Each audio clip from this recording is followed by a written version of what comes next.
All right. Hello there, all. It is Krod here. I'm back at it with another show for y'all today. Today we got another Libertarian live talk for today. I got my good old friend, Mr. Libertarian Scott, also known as just Scott himself. I'm gonna bring him onto the panel, and yeah, man, we got like a lot of topics to bring up to you guys, and hopefully you guys sit back and enjoy the show. So let's get right to it. Hey, how's it going, Scott? Yeah, things are well, mate. Not bad. Let me ask you, has it been cold in the UK? Because New York is getting hit with like a lot of snow, man. It was crazy. I mean, in terms of, in the build up throughout November, it just seemed to, well, although it's not been snowing here in Glasgow, up north it was, but, immediately just by late November, it just started to really frost over. So that was like the early signs of it. So I mean, the temperature has definitely dropped significantly. You got to remember, Glasgow is built in a valley, so Glasgow's lower down. So to the south of Glasgow and the north of Glasgow, it's higher up. In the region they call it Strathclyde. Basically, a strath is Gaelic for a valley. So Oh wow. that's why they call it the region Strathclyde, because the River Clyde basically runs through the valley of Glasgow, basically the valley where Glasgow is. So, so because we're lower down, we don't get the snow quite the same as some of the other people, especially, the Highlands. Like, they would have been hit with the snow quite heavy. But I know that or in the United States, it's absolutely insane the temperatures you get. Like, certain years you end up with like -50, which is absolutely insane. Yeah. I was gonna say, I think, in my honest opinion, the North Americas is like one of the coldest regions worldwide, next to, Mm. I'd probably say, Russia and the Asian East Siberian continent. Yeah. Because honestly, like as much as I, enjoy science to understand like climates and all that, I think that the coldest regions alone is like definitely North America. I know South America can be cold, but they're mostly hot because it's mostly closer to the sun. But I think, Aye. yeah, I was just gonna just add in to say I think like Asia and parts of like the Eastern European region is probably like the colder region, like probably closer to Russia or anywhere near like the Eastern Himalayan mountains. So I mean, like that's really where most of what the cold front is actually coming from, because Antarctica is probably one of what the coldest regions alone, but like North America, where like the Bering Straits runs into Alaska into Russia, like that's probably like the coldest area in my honest like opinion, because it's like like I haven't been over to Alaska at all, but I would definitely assume that people that have lived in colder temperatures for decades, upon many years, like that takes like a certain type of mindset to like be really smart heading into the colder, like climates. Yeah, I can mail and understand that. It's like you say, I mean, it really depends on where you end up in that. Um, it seems to be like in the US, you go from one extreme to the other, and it's like you've also got more, I would say, you've got more consistency with regards to your weather, whereas here in Scotland, it's like it's very inconsistent. You know what I mean? What I Yeah, mean by inconsistency in terms of you can never predict when it's going to rain or when the sun's going to come out. It's like yeah. in Scotland. I probably would not enjoy going over to the UK for like a winter season. I'd probably be pretty, upset that it's not snowing like maybe once every couple weeks. It's like it's really honestly it's unpredictable because it could, for all I know, like it could end up snowing here in Glasgow, maybe late January or even into February or March. You can't really predict the way things are. Or we might not even get it at all. It just depends. I'm kind of hoping to avoid it because I'm having to resit my driving test, and that'll be late March or that. So I'm hoping the weather's going to be in my favour.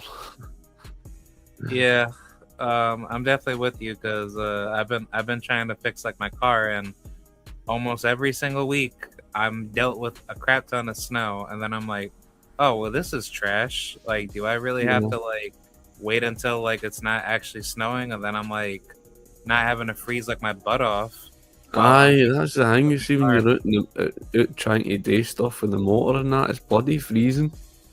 Yeah, yeah. But the coldest that New York has ever gotten is probably like negative 26 degrees, if not higher. Aye, that's freezing, man. That honestly is. Yeah. I got friends out in Minnesota, and I think Minnesota is like negative 30 or negative 40 degrees. That's no way, man. That's the sort of honestly, God, man. It's like Yeah, Eskimo weather, man. yeah. Alaska and Minnesota, those are probably two states that nobody will ever put their hard-earned money to go over to those states. I wouldn't even want to go there if I got paid like a lot of money just to be out there. I think I saw a actual news article in the past where supposedly Alaska specifically, they'll actually pay you to go to that state to work there. So like, I'm not too sure if that's true, but supposedly the state of Alaska will actually pay you money to work a job over there for you to actually Ah, like live there. years and years ago, when I was younger and that, I had friends.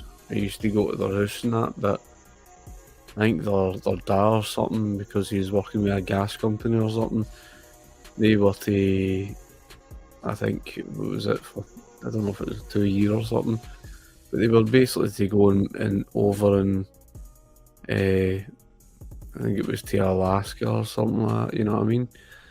And that's the thing, I mean, it's an entirely different world over there. Yeah, you gotta. They're used to that because they don't even have curbs or nothing like that. You know, you call sidewalks in the United States, we call them pavements, but they don't have any curbs or anything like Oh yeah. that.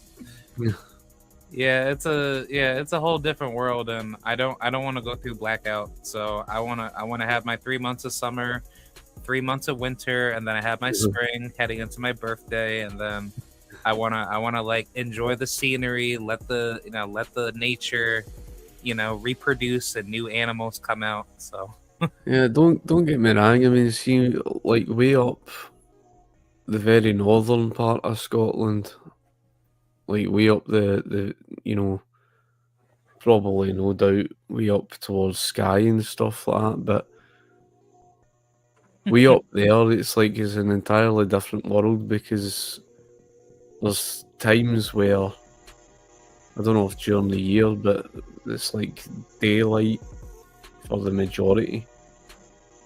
wow. You know what I mean? So that they don't get that much in terms of like what we get. You know what I mean? Yeah. That's why that I don't want to be feeling pretty depressed living in a very cold area. So, but I rather have my switch of seasons, so I don't have to feel like super isolated. Understandable. It's a funny thing because the weather honestly can have a cultural difference. It's because us Scots are used to the colder weather and constantly rains a lot, so Yeah. to us Yep. it's like second nature. But you will see, a difference between the culture here in Scotland, where a lot of the folk are indoors. So in other words, they go indoors when drinking in these pubs or in the bars and stuff like that, because it's only natural because of the way the weather is. So it's, that isn't to say that folk don't sit outside when the weather's better, when there is the chance, but you typically find, because of the way things are, and you definitely see a cultural difference. Because if you were to go to a country like Italy, which I had been to twice,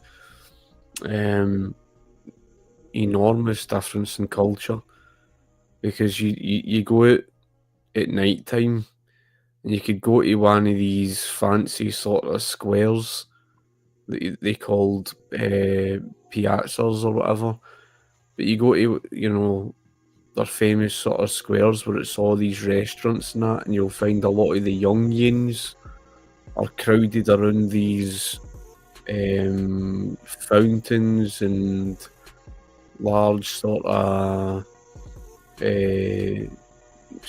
statues and what have you, where they're out just simply enjoying their time, not drinking, but just playing with certain things and that, and enjoying the atmosphere. And that's from a Scotsman, it's such an enormous cultural difference, because in our culture, for a young age, in Scotland's culture, it's basically drinking. So a lot of the social gathering, whether it's going to friends' houses and that, you get drinks together, and you're sitting either playing FIFA on the computer, and if it's no that, then it's out pubs and bars and stuff like that, having a few drinks and that, and a laugh at it. So you get your eyes open. It's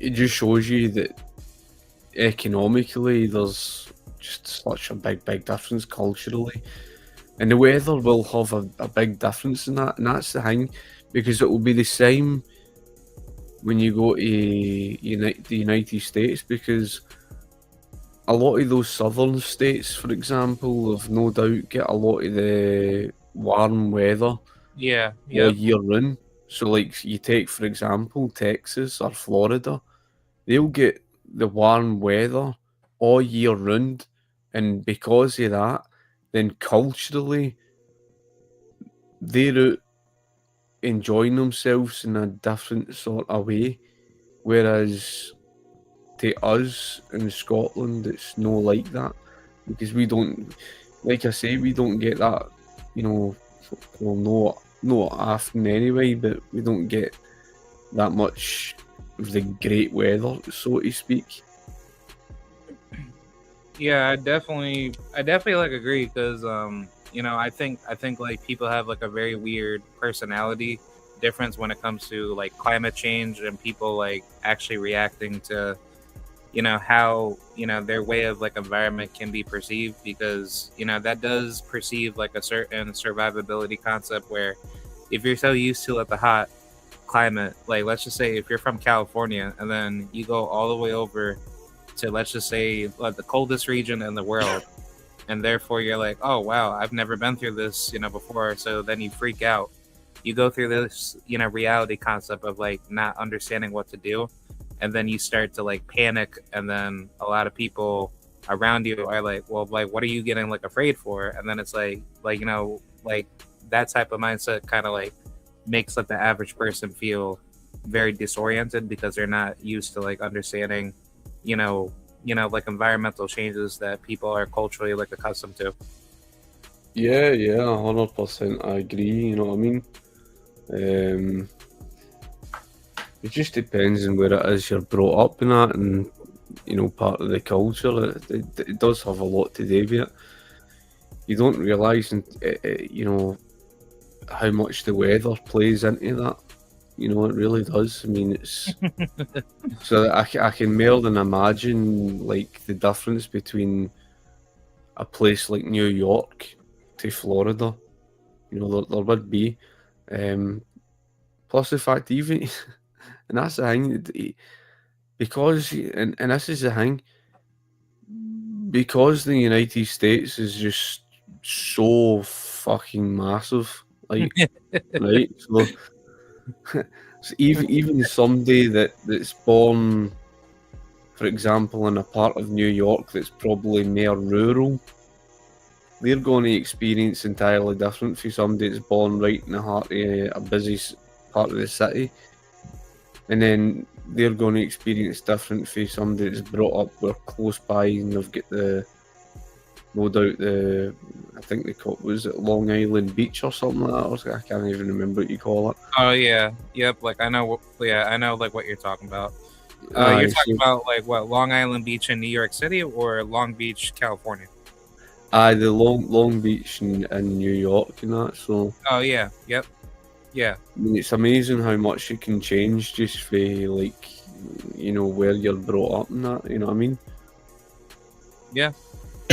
Well, now that we kind of talk about that, I actually really wanted to segue into the main conversation about what's going on with the current like events, because a lot has changed ever since we have talked, and ever since our last conversation, I think we were talking about what the Western like economy, where what's everything happening with the United States and other countries. Yeah. I'm not even too sure what to even say, but I purely think that this could be like a gateway to a really bad Great Depression type of like economy, because like I've been like keeping up with like a lot of economics with like what's going on with other countries, but it just seems like there's like a lot of socialist driven concepts that are very like alarming, and I wanted to kind of like get like your take on that, because everything that's going on with like Donald Trump and everything with like the tariffs and all these countries trying to get like hyper socialist with a lot of policies, and supposedly there's like certain trade wars that are going on, but I'm not even too sure that's something to really be concerned of. I can understand where you're coming from, because you've got a major issue where so many folk and a lot of the youngins in society,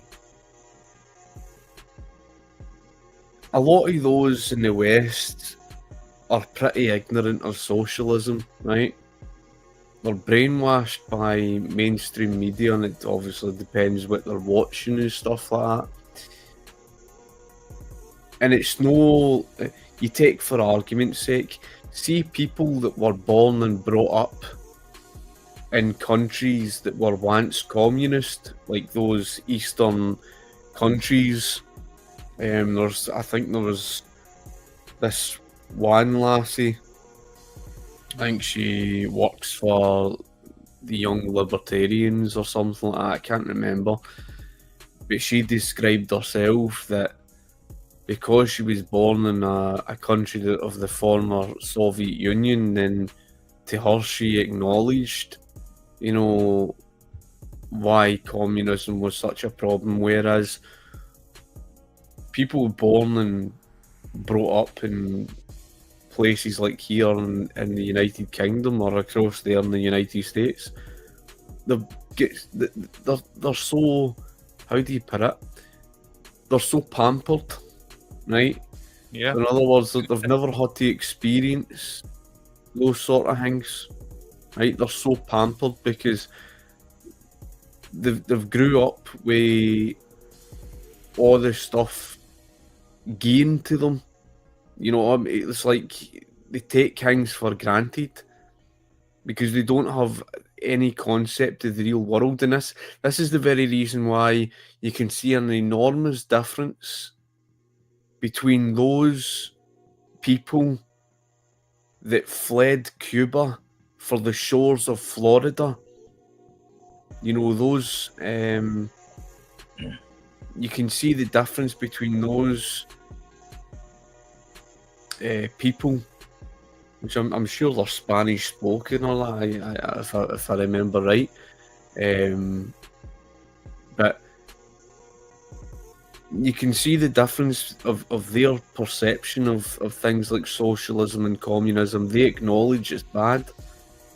But a lot of those that were born and raised in, for example, the United States are falling into the trap of somehow believing that socialism's the answer, or they somehow try to twist socialism to mean something else.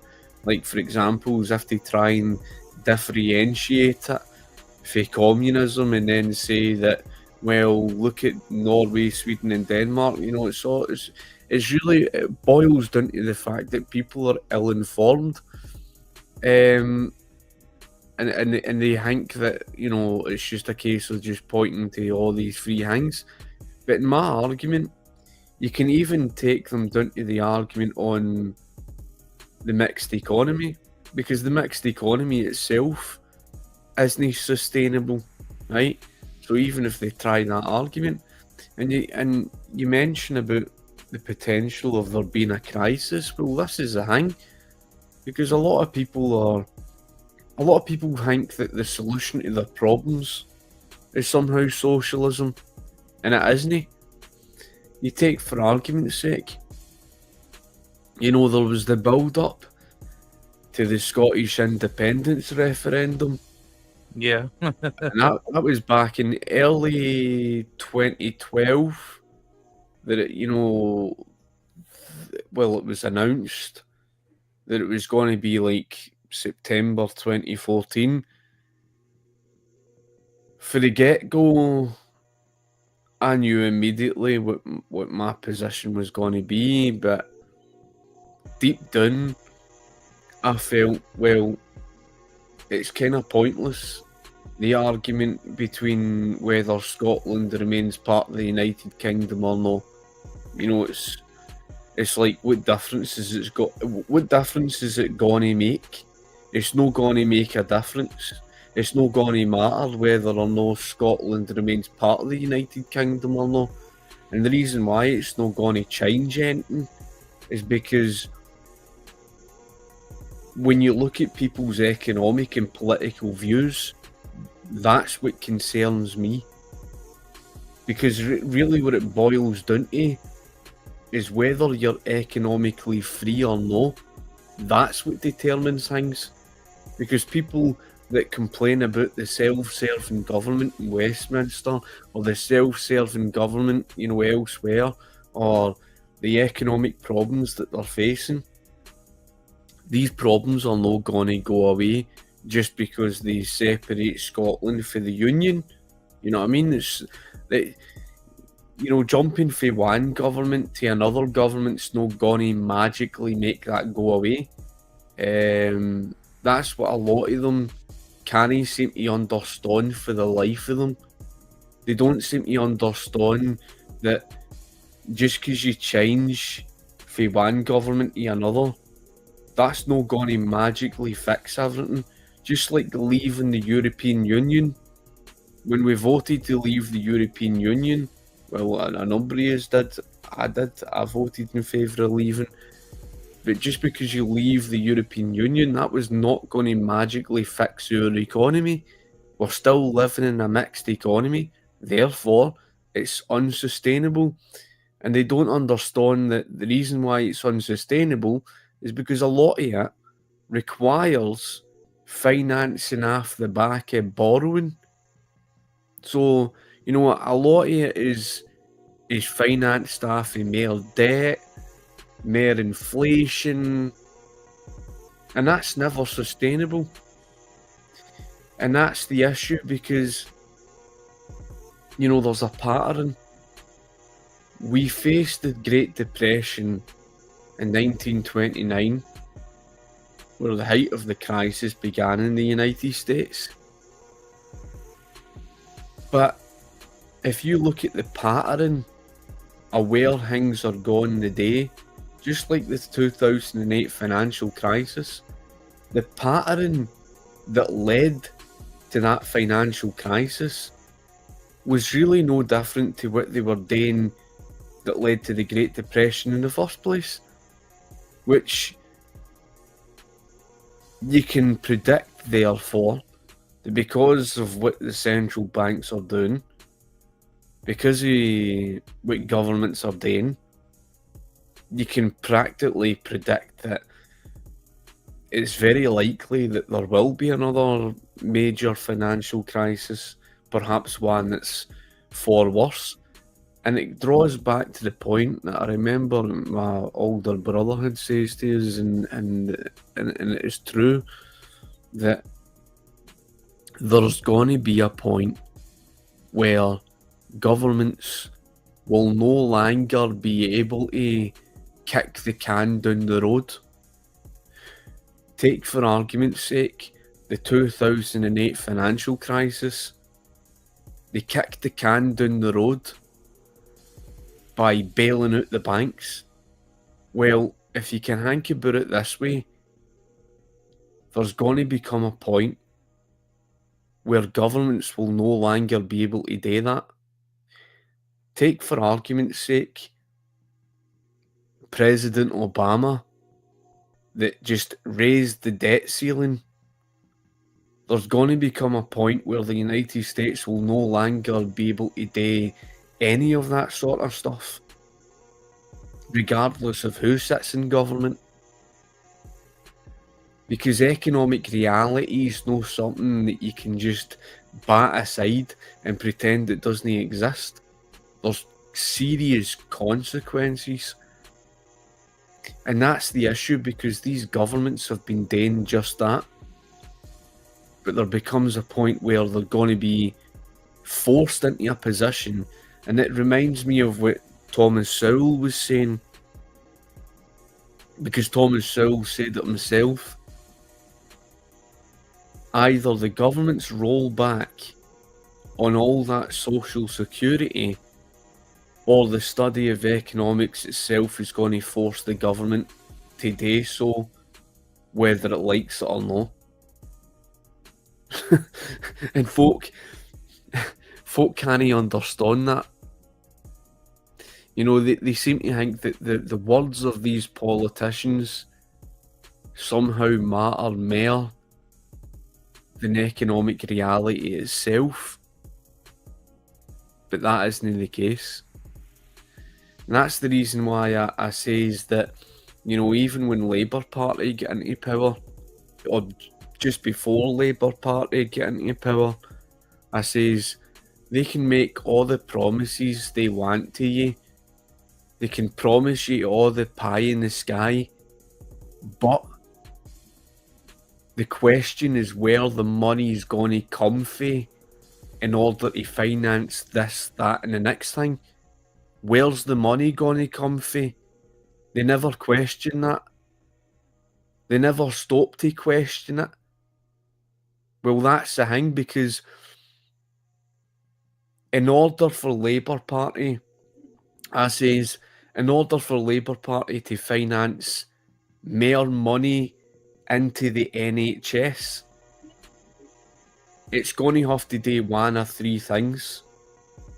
First of all, it either cuts back elsewhere in the economy to compensate paying for it, or they're going to have to raise the taxes, and raising taxation restricts and lowers the productivity levels, thus it increases the cost of goods and services, which just passes off onto the consumer.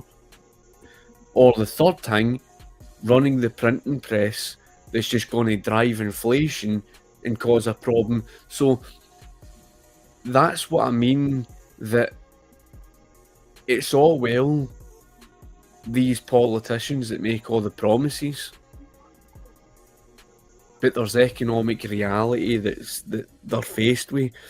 And that's why the trend of where things are going,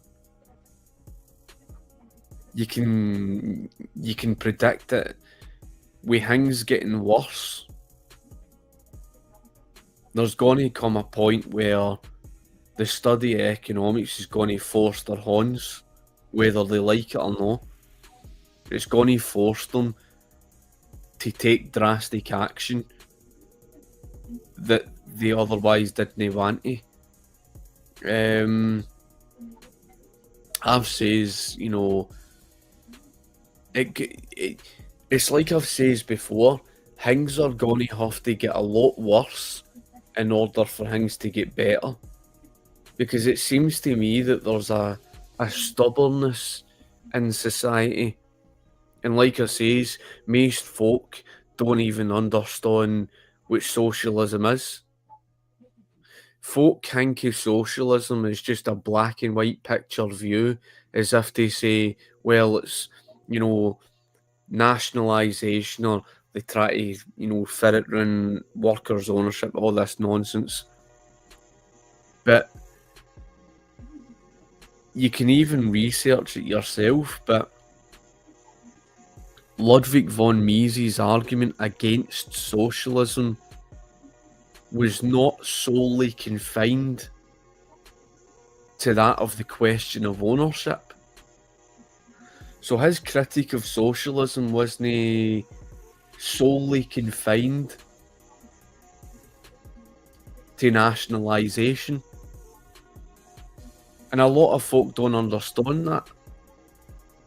Instead, what Ludwig von Mises was basically saying is, it doesn't matter whether you've got public ownership or private ownership,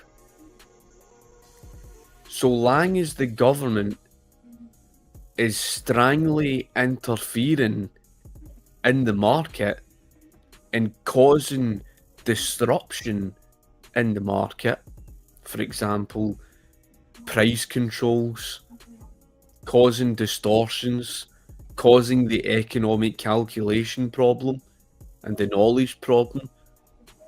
So long as government is the one interfering strongly in the private sector, causing those disruptions, Mises was arguing that is still inherently socialist in the planning, in another way of planning the economy, just through a different method. So, for example, you take this whole net zero agenda of climate change and all that pish. That in itself is inherently socialist because it was a form of planning. It was government trying to force the market, the general economy, in a direction that the market never asked for. So, for example, trying to force the market in a given direction towards electric motors, that all motors on the road should be electric by 2030.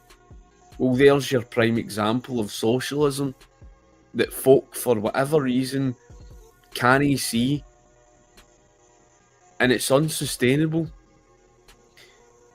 And you saw that, and you're seeing it recently, because what's at the forefront of the current argument that you're hearing, even for the argument of people talking about Scottish independence or currently in the economy, it's not just a case of what the damage that the Labour Party has caused with the taxes and their general budget, but it's what they've done, like not just Labour, it's what governments have done that caused the energy crisis.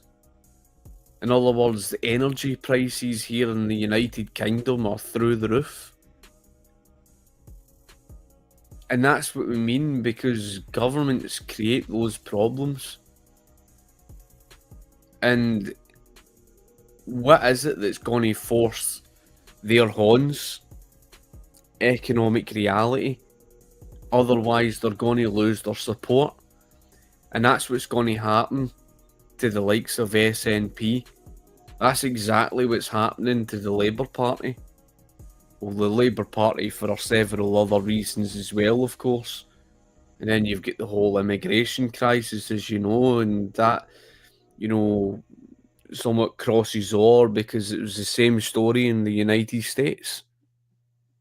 You know, certain circumstances will influence those changes. It's the reality of the way things just are. And that's the case, especially here in Scotland. Unfortunately, unfortunately have certain folk that are just so cultist. There's no getting through to them. They will continue to vote for loyally to a specific party, even though they've been so destructive. So, because of the stubbornness in society, that's what's going to eventually lead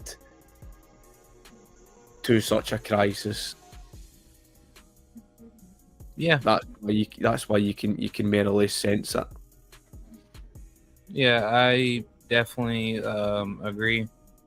I think, like, honestly, it all goes back down to, let the I want to say, let the philosophical concept of the law of non-contradiction and the law of identity.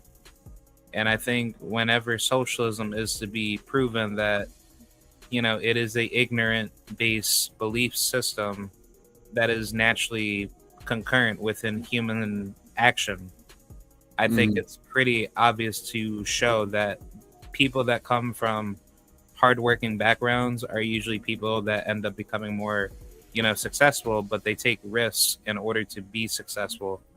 Yeah. And people that are very ignorant, driven, that come from broken families, but they didn't have to work as hard in their life.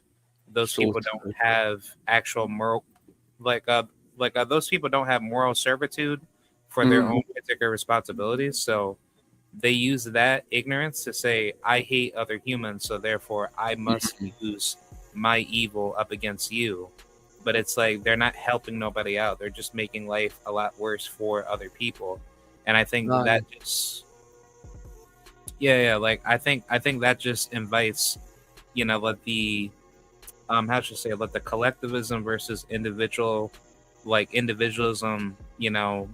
philosophical warfare concept where, people that don't want to be free will end up clinging to people that are more ignorant. Therefore, it creates a sheep mentality, and those that don't act like that fight against it, are to be deemed as bad people.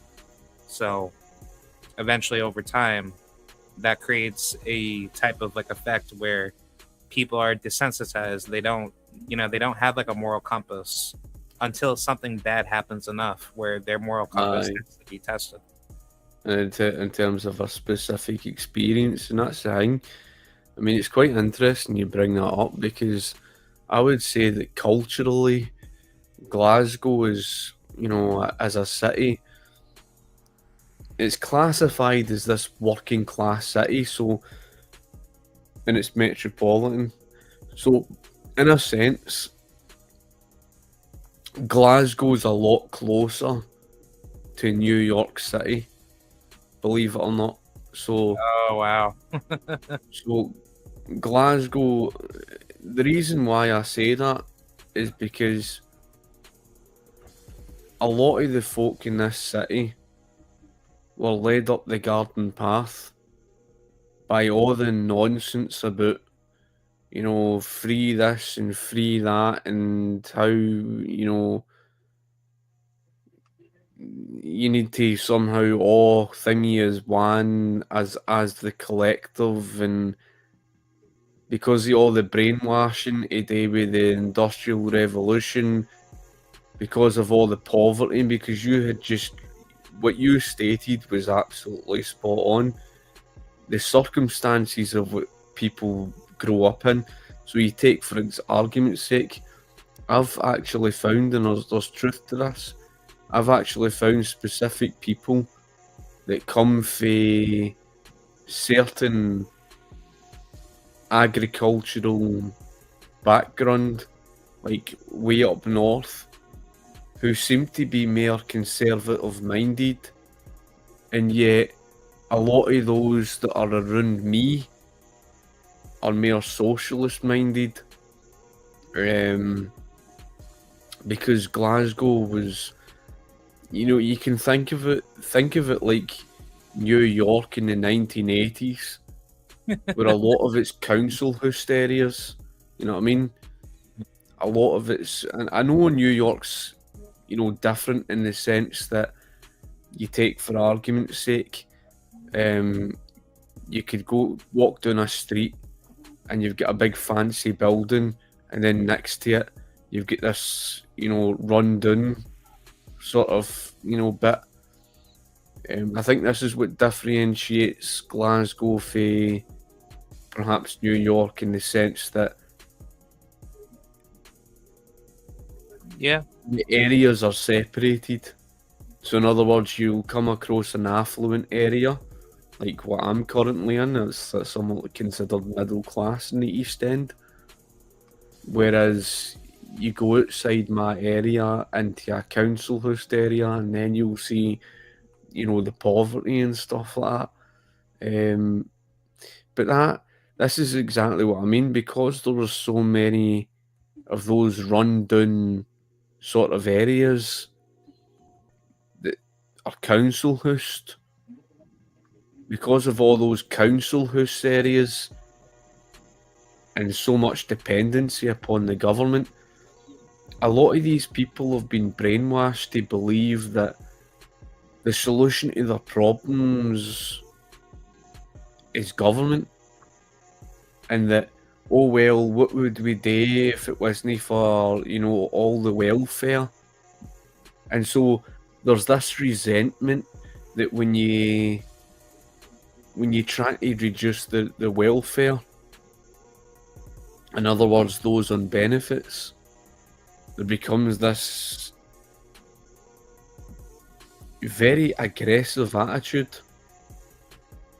And what's created that circumstance is the government hasn't exactly helped in the front of the general economy, because the first of all, people's cost of living is already sky high. Yeah. Then you've got a job market that's in tatters. So the system is designed in such a way that forced people into a state of dependency. So you can sympathise and you can understand why they've been brainwashed into that, mentality, because they've never had to live in a sort of environment where it's fight to survive and stand on your own 2 feet sort of thing. You know what I mean? Don't get me wrong, people can obviously, choose to start up their own business or go and work for some, retail company or whatever the hell it is, just no different to how people are in New York or something like that. But you can understand where I'm coming from, that the general system's forced people into into a mind frame of dependency, and people they've got this obsession in this country, a real obsession in this country, of believing in equality.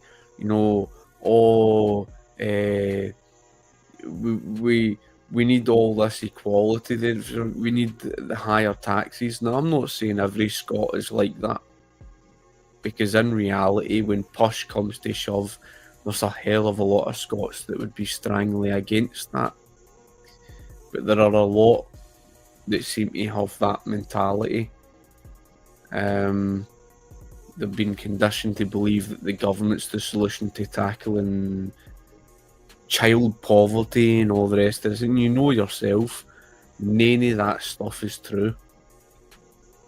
Like, it always creates the poverty, and just like you says, absolutely spot on when you compare the difference between somebody that grows up in a rural area Therefore, they've got to stand on their own 2 feet, and because of that, it influences them to become either conservative or libertarian. Whereas the high chances are somebody that grows up in a rundown, poverty-stricken sort of, area within a city, they're obviously going to be influenced by all that dependency upon the state. That's so true. Yeah, I definitely agree. I was going to share this quote that I had read up on Vladimir Lenin, which I want to say this is probably something that can be easily relatable to this day. But he said, to be successful, insurrection must rely not not upon conspiracy and not upon a party, but upon the advance class.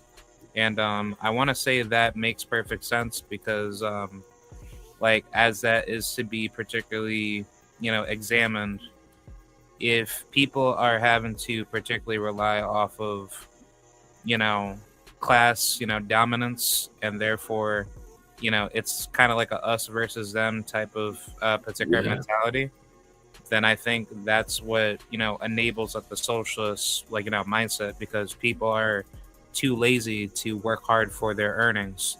And whenever you have the fruits of your own labor produced, when you come from like a really tough like environment, you start to wonder like, okay, like I'm not going to hold on to this wealth, forever, but it would be nice to pass it down to my children. So therefore my children can understand what it's like to be at this, particular level.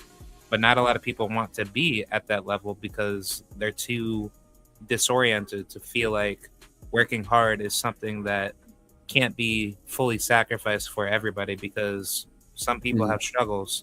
And as I looked at that quote by Vladimir Lenin, he wasn't really making like a good argumentation based off of what he was saying. And as I purely disagree with, a lot of communists on that, but to that fundamental nature, I understand why the socialist mindset is the way it is, because so many people are too accustomed with thinking that, we as humans, we have to be equal, we have to treat each other well. A polite society is a violent collectivist, society where everybody must be under one particular ruler to be subjugated under, this type of, I want to say, like, I basically call it a utilitarian utopia hellhole. That's really what it is. Like, it's not there to benefit you. It's there to benefit those that don't want to live, correctly, because, it's a poor man's lifestyle to choose to be, very degenerate and very, very, how should I, like, how should I say, like, it's a type of lifestyle where people choose to be disincentivized rather than to be inspired to have certain motivation to have a level to be particularly successful. If you know, like if you know what I'm trying to say. I mean, the thing is, it's quite interesting because obviously you're right in what you're saying. And I recently had an argument on a post or something like that, and I was responding to some stupid article, and the article was pointing out something to do with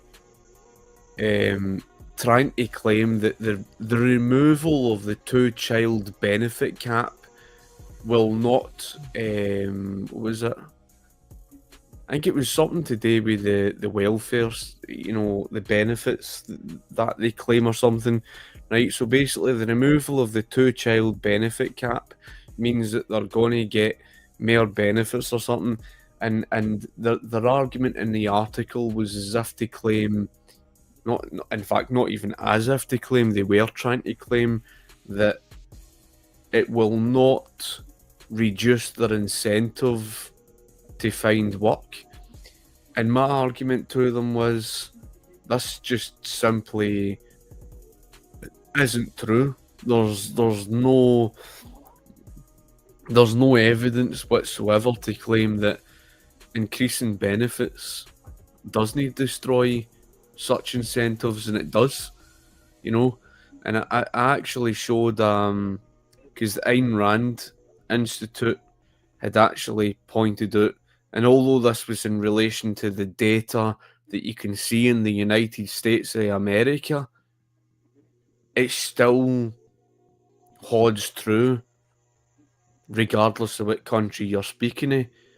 And what the data would show is that despite how much money they were ploughing into the welfare state, the poverty remained the same, right? So that's not just telling you that it had no effect no matter how much money was being flung into it.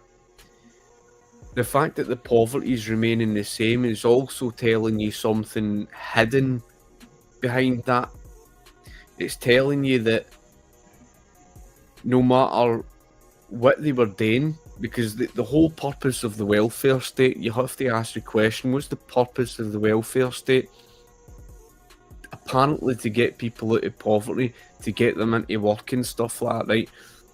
So the fact that the poverty is remaining the same despite how much money's been ploughed into it, what's it telling you? It's telling you the fact that people are obviously doing the opposite of what they're trying to claim. In other words, they're cheating the benefit system, right? They're basically living off of it. Yeah. You know what I mean? That's essentially what the data is telling you.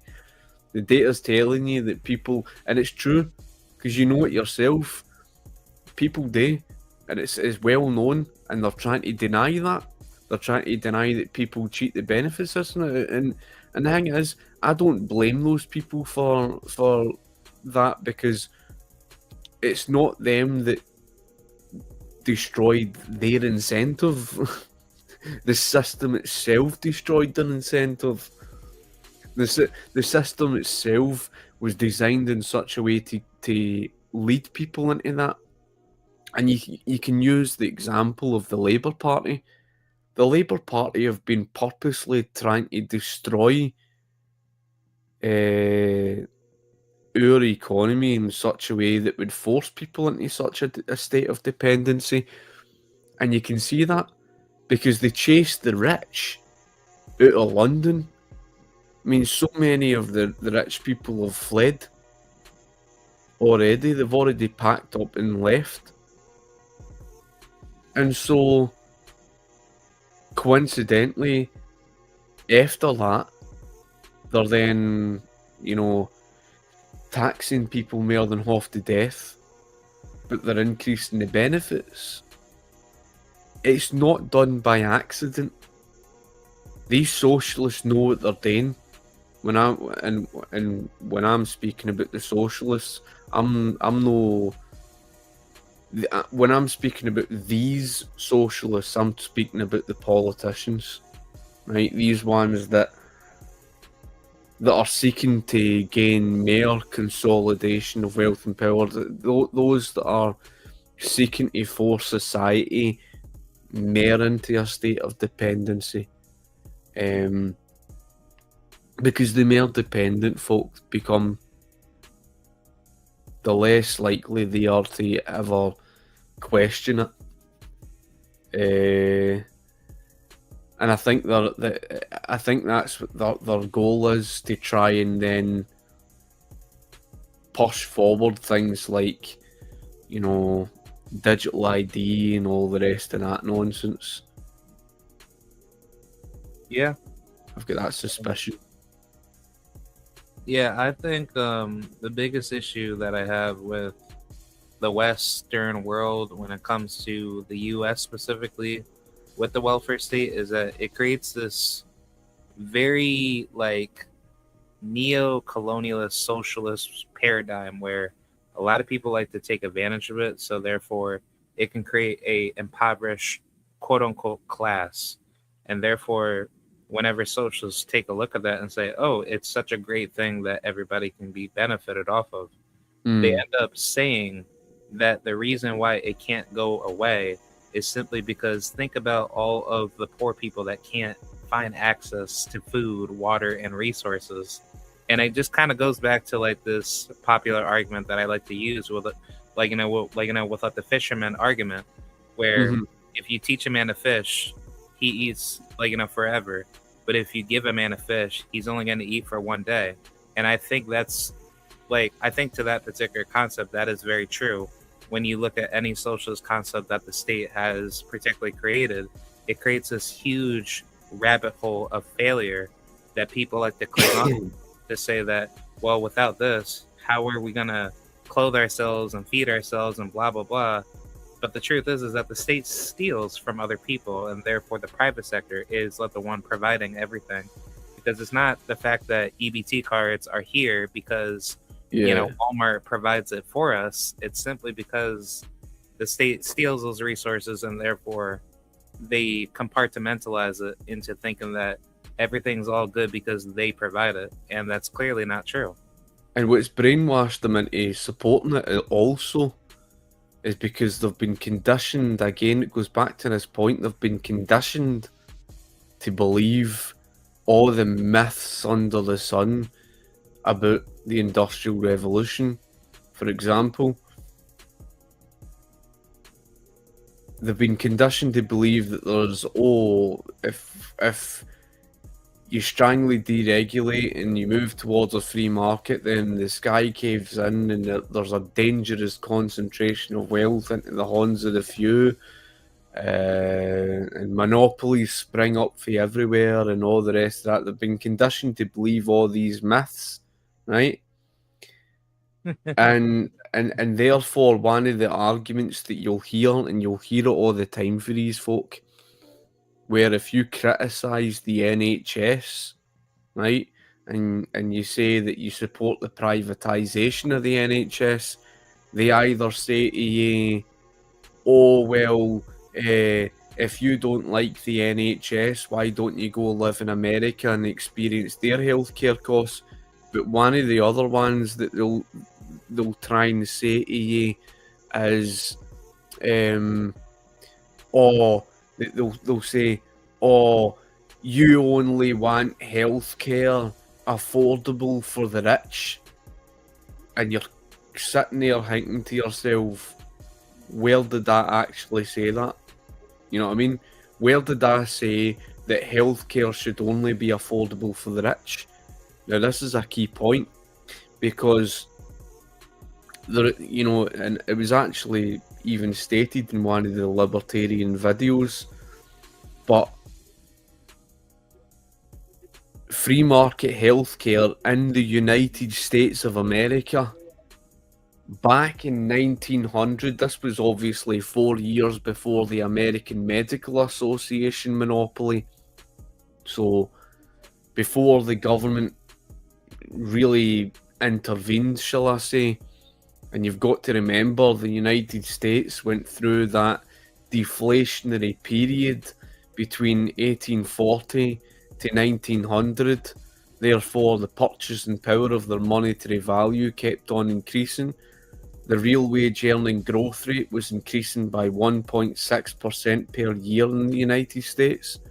The consumer price index was continuously falling. So the American people across society were growing richer and richer and richer, right? And so in the year 1900, the average American people were able to afford 1 year's worth of healthcare off the back of 1 day's wage. And I think 1 day's wage back then in the year 1900 was like $2 a day. You think about that. For $2, they were able to afford an entire year's worth of healthcare. Which is exactly the point, because these people are not aware of that.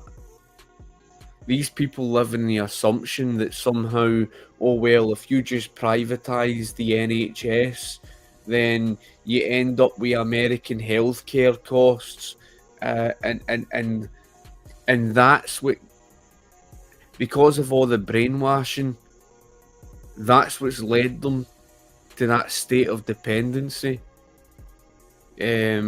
to have that sort of mentality to basically believe, oh well, people wouldn't be able to afford, therefore they would need the welfare state. Don't get me wrong, even in a free market, I can understand that certain people wouldn't be able to, work, specific disabled people or whatever it is. And that obviously there would be people that are left behind, and there's obviously people in poverty, and you can understand that. But the world that they try to paint isn't the reality of how things actually are. People would actually be far better off than where they are today.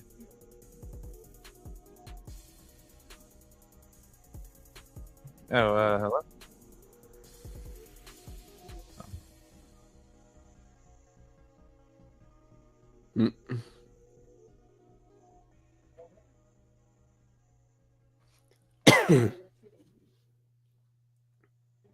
Yeah, hello?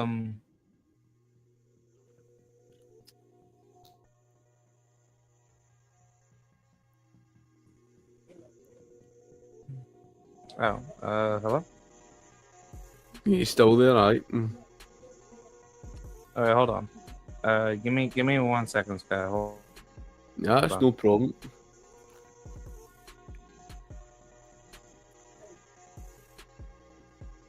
Yeah. I just need to take a look at something real.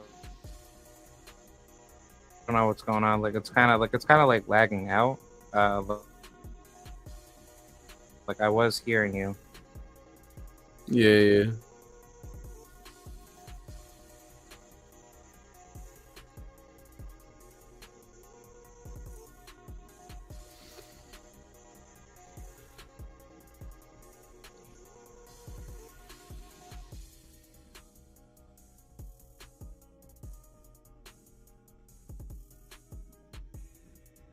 The thing of is still appears. Hello, can you hear me? Yep, can hear you. Hold on. Can you hear me now? Yep, I can still hear you. Okay. All right. Yeah. So yeah, I wasn't able to properly hear you for some weird reason. I want to say like my computer like froze up and I wasn't able to properly hear you. So yeah, I think you said something about healthcare used to be super cheap in the U.S. Where it was costing up to like what? Did you say $2? Aye, so basically what it was is that in the United States in the year 1900, after facing 60 odd years of deflation, where, as you know about deflation, it increases the purchasing power of the money, consumer prices fall and stuff like that. By the year 1900, when the United States had free market healthcare, the average American was able to pay for 1 year's worth of healthcare off the back of 1 day's wage. And 1 day's wage was what, $2 a day or something? Think about that. For just $2, they paid for an entire year's worth of healthcare. So this is the point. The point is that people have been brainwashed into believing that, oh well, if it wasn't for government, then they wouldn't be able to afford this, that, and the next thing, and therefore that's what's created this mentality of so much dependency. And that's a huge part of the problem. Don't get me wrong. Even in a free market, you need, assistance for people that are left behind in that. No question about it. Especially people that can't work, that might be disabled or something. But it's certainly no like what these people trying to paint. Yeah, I definitely like agree because the problem that I have with a lot of well, I would definitely say like they're definitely free market haters per se, but it's usually like the socialist driven people that are either normies that don't understand if they are purely communists or they're just too ignorant about socialism, so they're kind of like a mixed market status. But a lot of people always say, well, the market can't do this, and therefore the government must be providing every single bit of high level regulation to focus on these type of particular issues. And every time when that's being advocated for, that usually ends up to leading to higher costs of goods and services, and therefore that inflation plays into like a massive factor, and therefore that leads to more long-term failures where people end up saying, oh well, why is this still crappy after all these great government regulations that we voted for? Exactly. And they end up fooling themselves like absolute idiots just to say that we need more government regulation, and somehow that's just going to fix all the problems, knowing that the government is clearly the main culprit for causing these particular issues. And It really is. It's like the dog that chases its own tail round and round in circles. That's the way yeah, that I'll look at it. It really is like the dog that chases its own tail round and round in circles, going nowhere. Because the reality is, these people complain about their poor wages first and foremost. But why is that? Well, the style of economy that they've created requires financing, and taxpayers' money is not enough to pay for it. So running the printing press through because they wanted all the government borrowing and spending, that's what they got. And what followed with that? Inflation. And what follows with inflation? Currency devaluation. What does that cause? Renders the wages worthless. And then on top of that, just like what you pointed out, on top of that, you've then got the reality that through all the government regulation that strangled the private sector half to death, what it's done is basically driven the private sector costs and prices through the roof. So, like the dog that chases its own tail round and round in circles, they created their own problems, but then are complaining about it. So what did they do? They call for more of the same that essentially created the problems that they're moaning about.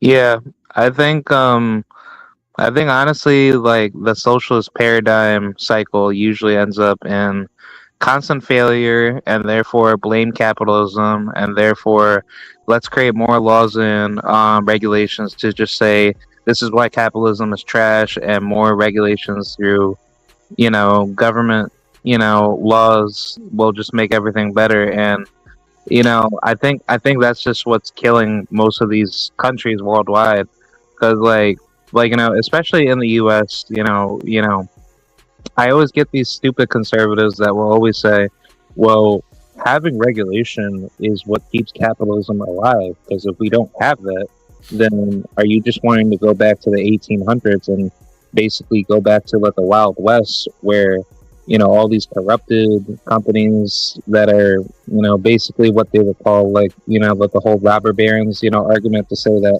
corporations basically run people's lives, and therefore you have very, very limited rights in the workplace. And I'm just like, well, the stupid argument behind it is that these companies were already heavily regulated back then, and the government was still interfering with the market. So the businesses that everybody always likes to keep blaming, to say this is why capitalism sucks, obviously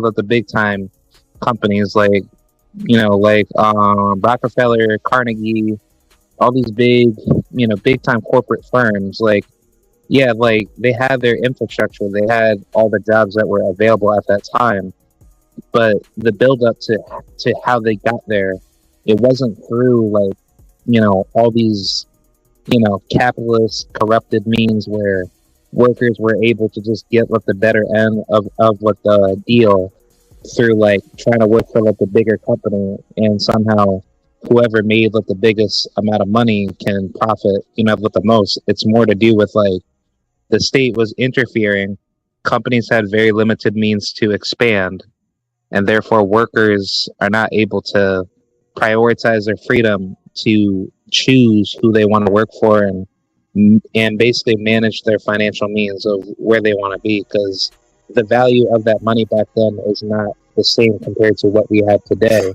you know, in the West, whether you're in the UK or in the United States or in Canada or any of those particular nations. So more government regulation has proven historically that your value of your time and money has become a lot worse, and therefore you're having to spend a lot more money just to barely get by, simply due to socialist, you know, policies that has ruined your way of life versus capitalist, fundamentals.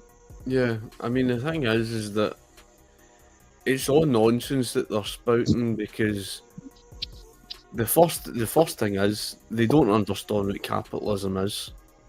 Capitalism is not about strongly regulating a private sector.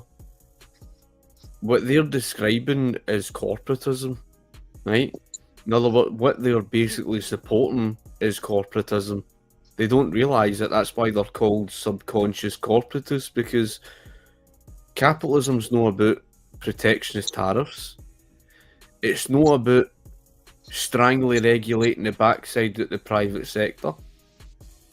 Capitalism's about the freedom of the market to freely regulate itself in the absence of state intervention, where there's low levels of government regulation.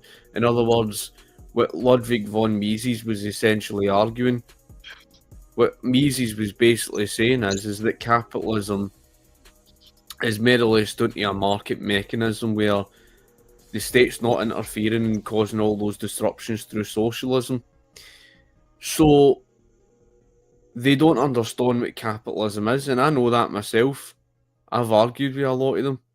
A lot of these so-called conservatives, that they're not in favour of capitalism, and they keep trying to call the United States of America this capitalist economy. It's no capitalist at all. The private sector is astronomically regulated, and then on top of that, they're subsidising industry that's in trouble. That's no capitalism. And then, you know, like I said, with the protectionist tariffs, none of that stuff is capitalism. And so, whenever they mention about the whole thing today with the robber barons, they don't understand that that was one of the biggest myths ever told in American history. Seriously, it was. That was one of the greatest myths that's ever been told in American history. It's I don't know if I can even find one of the quotes regarding the period, but you mentioned about John Davis and Rockefeller, and I'll just quickly mention this to you. You know, a monopoly basically means that you own 100% share of the market. That's what, you know, that's why they call it a mono meaning singular, right? Yeah, singular. Monopoly. And so the most that Rockefeller held was 90% share of the market. And then, you know, somebody might turn around and say, well, isn't that bad enough? Well, here's the problem with their argument. The other part of the definition of what a monopoly basically essentially means is that the consumer prices drive up. Now, it was one of the main accusations that they levelled against the likes of Rockefeller. They said that he used predatory pricing, didn't they? That's what they says. They says, oh, you know, Rockefeller resorted to predatory pricing, and therefore he basically drove his prices down slightly below his competition, and then once he wiped out all of his competition, he drove the prices up and shafted the consumer. That's what their main accusation was. Now, what's the problem with that? Well, the problem with their argument is that Rockefeller did no such thing. There's no truth to that at all. Not even the slightest bit of truth, right? So I'll just actually drag up, obviously, and this first quote I'll mention, right? Because this is one of the main quotes. On quote, another indictment of the trusts was that even if they weren't monopolies, they were supposedly creating a dangerous concentration of wealth in the hands of the top capitalists of the day. The conspicuous wealth of the Rockefellers, Vanderbilts, Stanfords, and others seemed to support this charge. But in reality, the nation's wealth was not being concentrated in the hands of the leading capitalists. As economic historians Robert Gray and James Peterson pointed out, from 1840 to 1900, the division of all income in America remained the same. Labour received 70%, and property owners, capital and natural resource suppliers received 30%. In fact, said Gray and Peterson, over the same time span, both capital and developed natural resources increased faster than the labour force. All you really need to understand is that they've been contradicted by data. So first of all, there was no dangerous concentration of wealth in the hands of the few in that period. And you've got to remember, this was during a period of deflation between 1840 to 1900, right? And this was during the period of the supposed myth of the robber barons, where they're saying about the dangerous concentration of wealth in the hands of the few. But here's the problem. In the year 1871, Rockefeller gained 4% share of the market. And then by 1885, Rockefeller gained 90% share of the market. But here's the issue.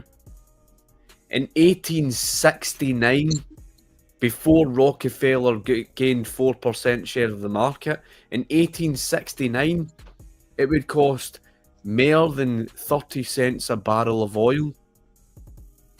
However, in 1885, the same year, he would gain 90% share of the market.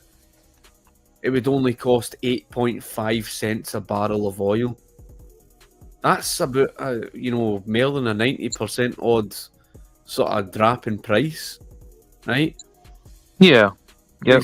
You're seeing a huge drop in the price of a barrel of oil, which is completely contradictory to the claim about, you would drive the prices up and shaft the consumer. And that's the key point, because what's the main reason people fear monopolies? Well, what is it they constantly tell you? They're constantly saying to you, these, giant tycoons would just take over everything. They would consolidate the wealth and power off for themselves, and then they would drive the price up and shaft the consumer. the exact opposite happened. You know what I mean? So that's kind of the point that I'm addressing on that particular issue. And there's even a quote, and this one is quite important, right? As it goes on to say, on quote, I surveyed the congressional record for 1889 and 1890 to compile a list of industries that were accused during the Sherman Act debates of being monopolies. As you know, the Sherman Antitrust Act was imposed in 1890. Data that go that far back are sketchy and incomplete. but I acquired price and output data for 17 such industries. The results were startling. While real inflation adjusted gross national product (GNP) increased by approximately 24% from 1880 to 1890, those industries that were allegedly restricting output actually increased production in that period by 175% on average, right? For example, steel production rose 258%, zinc 156%, coal 153%, steel rails 142%, petroleum 79%, and sugar 75%. Right? You understand the point? Yeah. So, in that decade, where these industries that were being accused of holding monopolies, their productive output increased overall by 175%. Now, in basic economics, that translates that if you produce at a rate of 175%, your prices are going to fall. They're not going to go up the way.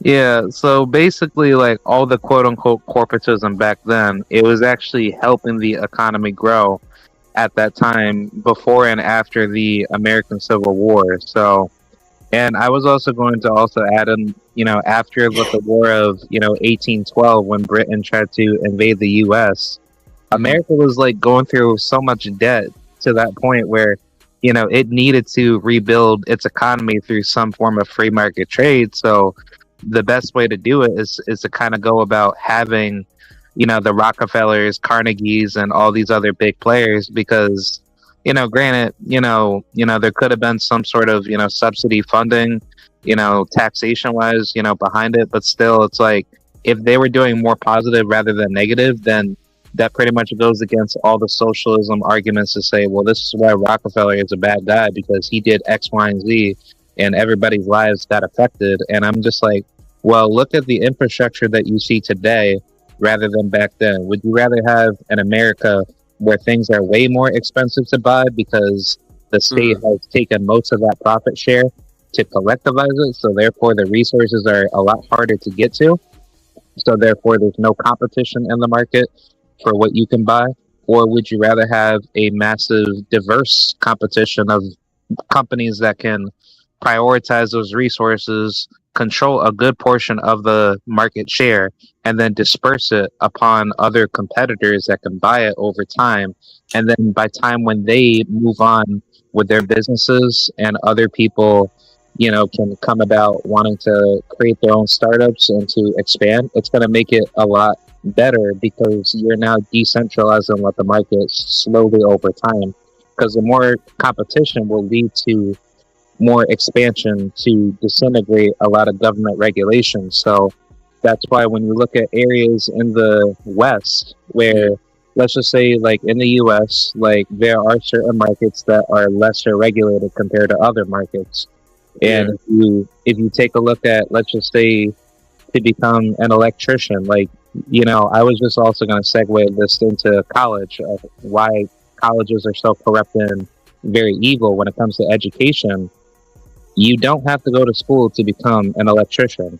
You never had to do it back then when electricians were having to make wiring, engineering to make sure houses can get electricity. And therefore, as that developed over time within decades, if not within the past couple 100 years, we've now created a whole widespread market to make it a lot easier to become an electrician, because that still takes a massive discipline over time. I'm sure it was. I can't remember, but I don't know if it was like the 1880s or something like that. I was actually reading about because I'm reading it's a book. I think it was written by an American, It's on the climate change, and he was mentioning about the Alva Edison and today with the revolution of the electricity and the electric light bulb, of course, and I think that was like 1882 or something like that. And the improvement and how they tried to, Edison tried to, make it, widespread in the cheapest way possible. So it was just over time that was going to be the case. Interestingly enough, you mentioned about that today with the war in 1812. I mean, you can a good book is by Murray N. Rothbard, and it's on the Panic of 1819. So, I mean, he does mention about that. It was actually New England at that time was equivalent to what New York is today, but New England refused, right? Because they didn't want anything at all to do with the war. They Wow. wanted to finance it. So New England actually refused that. So how did government, as governments always do, and governments are the fucking enemy of the people, but how did government... Yeah. I mean, you know that yourself. But how did government ramp up support for the war? Well, they basically got other states to ramp up support for running the printing press, and they imposed tariffs and all sorts that ended up misdirecting the market. So governments always do that. They and through the tariffs, they end up harming others. They harm others in terms of trade, because it's obviously, those states depend upon the foreign trade and stuff like that. So that's always been the case of governments, and that's essentially what happened. The government was actually the one the culprit that got others to ramp up support for running the printing press and drove inflation. That's partly the foundations. Of course, there's a lot more to it, but partly the foundations what would eventually lead to a crisis and with the panic of 1819. I mean, there's just so much of a long history of governments and its interference causing so many problems. It's a repeat throughout history that's just done that. You know what I mean? Yeah, because I was actually gonna say, don't you know that Assassin's Creed clip that I shared to you about the Assassin's Creed 3 DLC clip where Connor he basically like confronted George Washington to basically give up the apple of Eden. Mm-hmm. And he told them that if you don't give it up and surrender, I have to attack you myself and take you down by force to kill you. And when George Washington was talking about authoritarianism with power, he asked Connor, well, let me, create a scenario for you to understand. What would you do if you were to have the power that I have? And Connor was basically saying, I would use it for the good of everybody. And therefore, he was basically stating that he doesn't really need to use it at all, but he was just trying to tell Washington, like, you're the one who's being corrupted. And that one part of the clip where, Connor said that the true rulers are the people, that kind of struck out to me, where the more people that basically align themselves to be more reliant, end up being more successful in their lifetime to produce a stronger society. Because as governments try to, create a degenerate society amongst others to make people feel like we all need to be collectively, attacked, they create this massive culture to think that, invading other people's property rights and taking people's rights away is the better way to succeed. And in the end, it creates a massive, a disingenuous mindset to deprive the fruits of everyone else's labor at the expense of creating a massive, creating like a massive cartel that doesn't solve problems, and it just recreates at the same problems, going back to the Hegelian dialectic. So to kind of further that with your argumentation, like the state does not get rid of problems. They're going after the same problems, and they're just recreating the same thing. And I think where, you know, I always go at it with minarchists, even though that I am, you know, I am a anarchist. It's more like, you know, if you want to have pure freedom, you have to go all the way for libertarianism. The state will never die until you kill everything off, because the most, you know, nicest but moral, somewhat people in the world that still want to have a little bit of authority over you, they will still evolve into those bad people that they say that they're trying to protect you up against, because that creates like the tragedy of the commons, where morality does not equal to pure legality. So when you have that mindset to make people think like that, that's where the mindset of being dependent off of everyone else's ignorance is somehow what the justified means of utilitarian calculus to be a long-term failure.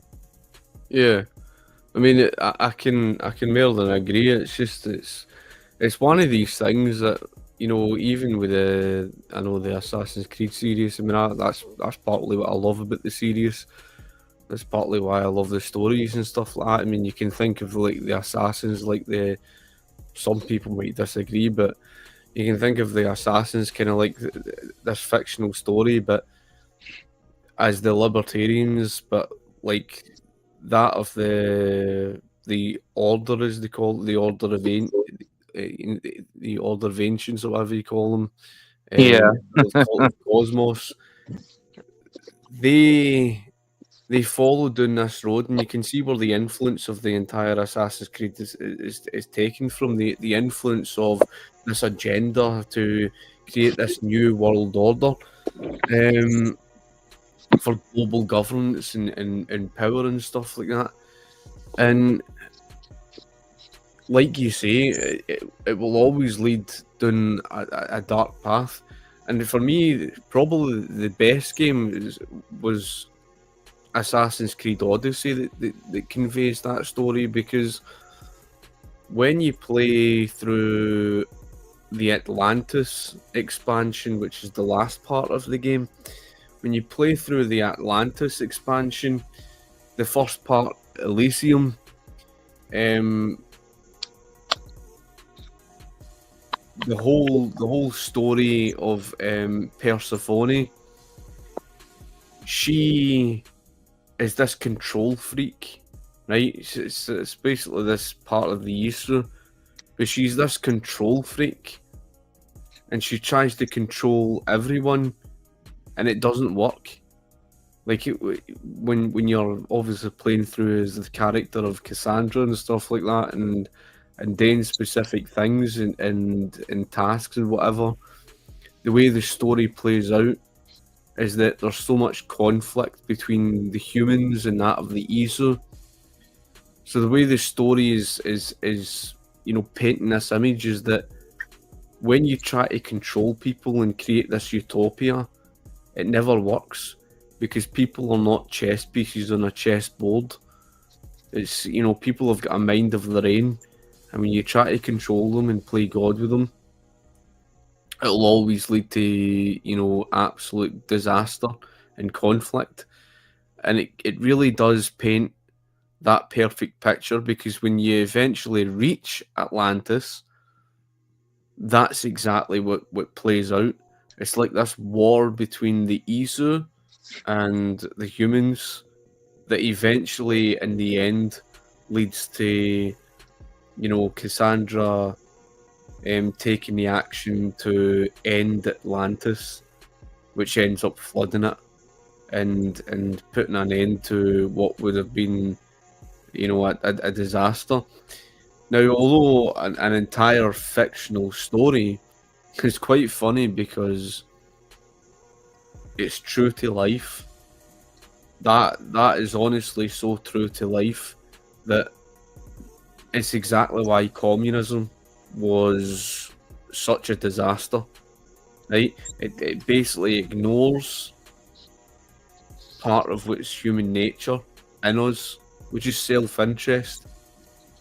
Self-interest isn't something you can just wither away. It's the reality of who we are as people. We're not people that can just be controlled. And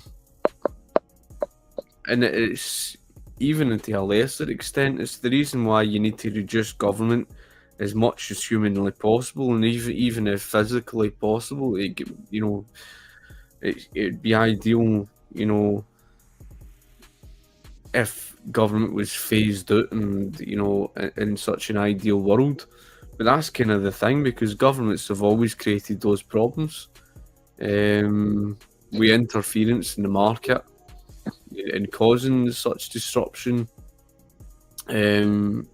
That's why intervention leading to the mixed economy has created the opposite side effect that made people worse off.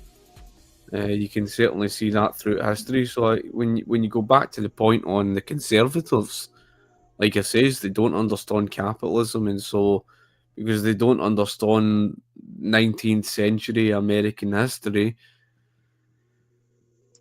they've sadly bought into the mainstream narrative about the myth of the robber barons and all this nonsense, and therefore they end up supporting the very government regulation that gives rise to the monopolies, oligopolies and cartels, and they can't see that. It's actually the freedom of the market, free for the government's regulation and stuff, that prohibits the creation of those monopolies, oligopolies and cartels. They don't understand that. Yeah, I definitely agree. I think it just goes back to the socialist concept of creating a mindset of being hyper dependent off of other people's labor, and as people want to be free with the most highest means of trying to subsidize their resources amongst people that work hard to produce wealth, it creates a very disingenuous mindset where the average normie that doesn't understand logic and reason, they want to cling on to someone else's labor and just say that everything else will be fine because I don't care. And I think that's just really what the bigger twist out of it, because it creates a very centralized concept of if one man's labor is another man's desire to steal from him, then therefore eventually it creates a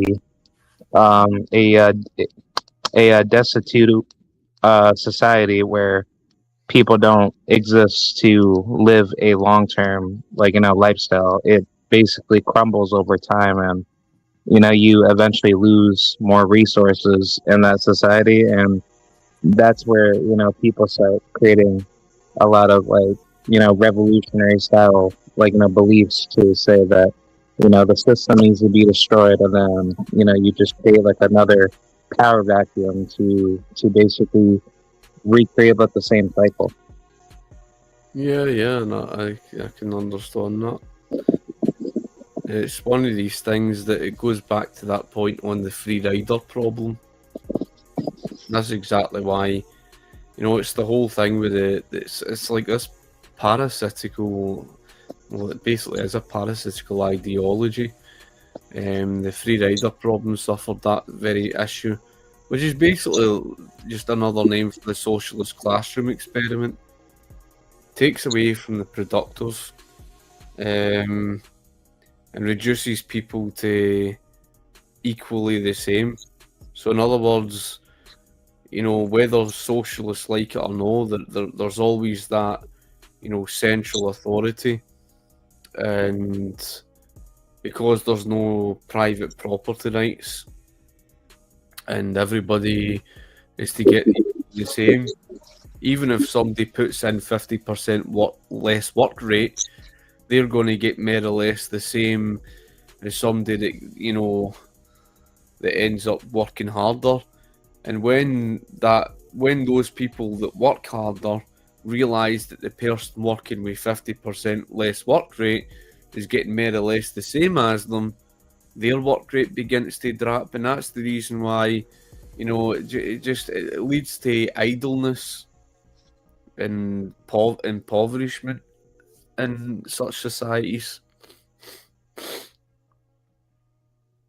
Yeah, I definitely like agree because I was gonna say like what really gets me very upset at most people in America is that you have like these very weird people that will say like America is like such a bad country and all these crazy unlivable conditions cannot be sustained and eventually the system's just going to collapse and people need to wake up and basically like open their eyes more, but yet these people don't even understand the economics behind it and just say like more socialism needs to be applied and therefore take a look at the European countries like you mentioned with Scandinavian nations like Norway, Denmark, and Sweden, and all these weird countries where they say that their crime rates are way lower and they live a lot better than the U.S. But the truth of what the matter is like those countries are way lesser populated and they don't have the same priorities as of the United States, and those nations aren't they're not particularly having to utilize that many resources into their own I should say like economy. So when people keep bringing up those examples, I'm just sitting here like Canada and all these other Scandinavian nations, they're only surviving because they have limited particular restrictions onto their economy. And if that wasn't there, and therefore more socialist policies were being placed into their countries a lot harder, they would die off very quickly. So it's like, in retrospect, America is doing pretty fine.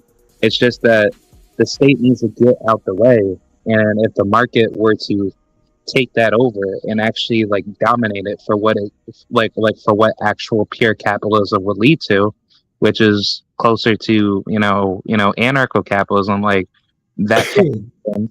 But it's like I think from the libertarian lens, like it's better to see like like a good pure or how to say it's better to see an economy where capitalism is far more stronger than the state, rather than having the state control all of the markets and trying to limit people's particular restrictions more. So therefore, that creates like a much lesser, I should say, wealth, wealth disparity gap. That people like to argue to say that that capitalism creates all this crazy means of poverty and all this like weird stuff that people don't know nothing like about. If you want to provide more financially to others, you have to decentralize and deregulate any market like economy for people to sustain and to be successful. But even you go back in the point in crime and stuff like that, they look at everything in black and white because they're comparing specific places. It's just like how they completely ignore that there's certain places in the United States where they've put on heavy gun restricted laws, and you've got to remember the No Gun Zone Law Act, or shall I say, and that passed in 1990. All those things that they completely ignore, right? And that's the point. And it hasn't exactly been a utopia in countries like Denmark, which is the very reason why they've recently been taking strong action against the immigration issue that they've got. So You know, the way the left paint those countries is completely wide off the mark of the reality of how things are.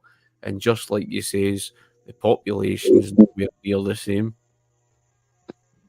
Yeah, yeah, I definitely like agree because but the U.S. is far bigger in terms of the higher population density, and the factors are nowhere close to any of the smaller European countries, or even if people want to use like really small nations that are like really rich. But the truth is that those countries will never get close to the amount of wealth that's having to be produced in the U.S.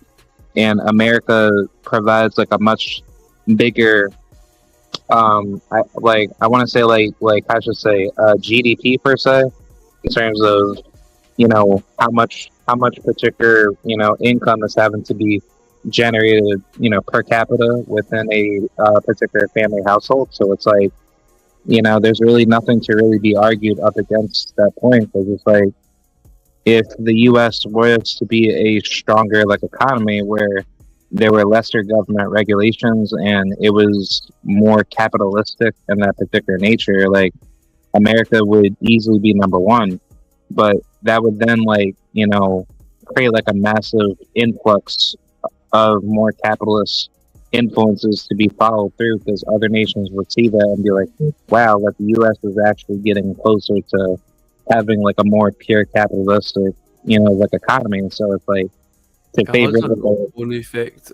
It does have a knock-on effect, because see when you're, say for example, if one country was to move in the West, move towards a free market, it forces others to compete. So it does force others in the direction to free their markets up. That's generally what happens. The only time where that isn't the case is like you use, for example, the difference between North and South Korea, where it requires literally a dictatorship to prevent that. You Yeah. know, that's the only time. That's the only time you'll see that difference. Whereas free markets generally force that, that entire thing. It generally forces others in that direction. So if they say, for example, the United States was to move in that direction, and no question about it would thrive and prosper. But it would certainly force other countries, even the United Kingdom, it would force the United Kingdom to then change, and it would influence and certainly have that influence to change things. That because you're talking about the trade as well. Those things do have an impact. Yeah, I definitely like agree, because it's like like I remember having like like a previous show with you in the past, and I know that you mentioned that more capitalism does create a further expansion to decentralization. And I wanted to kind of like segue that into like basically understanding like the issue that if the end goal for capitalism is to have a more freer like economy, then that's where more deregulation should be pushed for, so therefore more people can be free, and therefore it can segue into like a stronger libertarian lens. So that can disintegrate more government power within first world countries, or anywhere in the world. Yeah, definitely. Yeah, I also wanted to kind of like get your take on everything with what's going on with Donald Trump with the tariffs, because these tariffs are definitely looking to get out of hand. And I was hearing with the crazy news with like the whole issue with like the Venezuelan conflict and all this other crazy stuff with China and Russia. Yeah, I mean, it's one of these things that I keep hearing about, you know, these tariffs and stuff like that, and they're trying to pass it off as if it's been something positive. The truth of the matter is, I mean, it'll always cause what it does when it basically restricts the domestic consumer, restricts their options. So they're poorer from that sense. They're not better off. Add to that, it also increases the domestic prices. I mean, I mentioned before, you'll remember about the DJI products, and one of the popular ones being the drones, of course, and things like that, and how American people are forced into a position where, well, they're having to go through Canada and things like that to try and get a hold of them. It makes people worse off.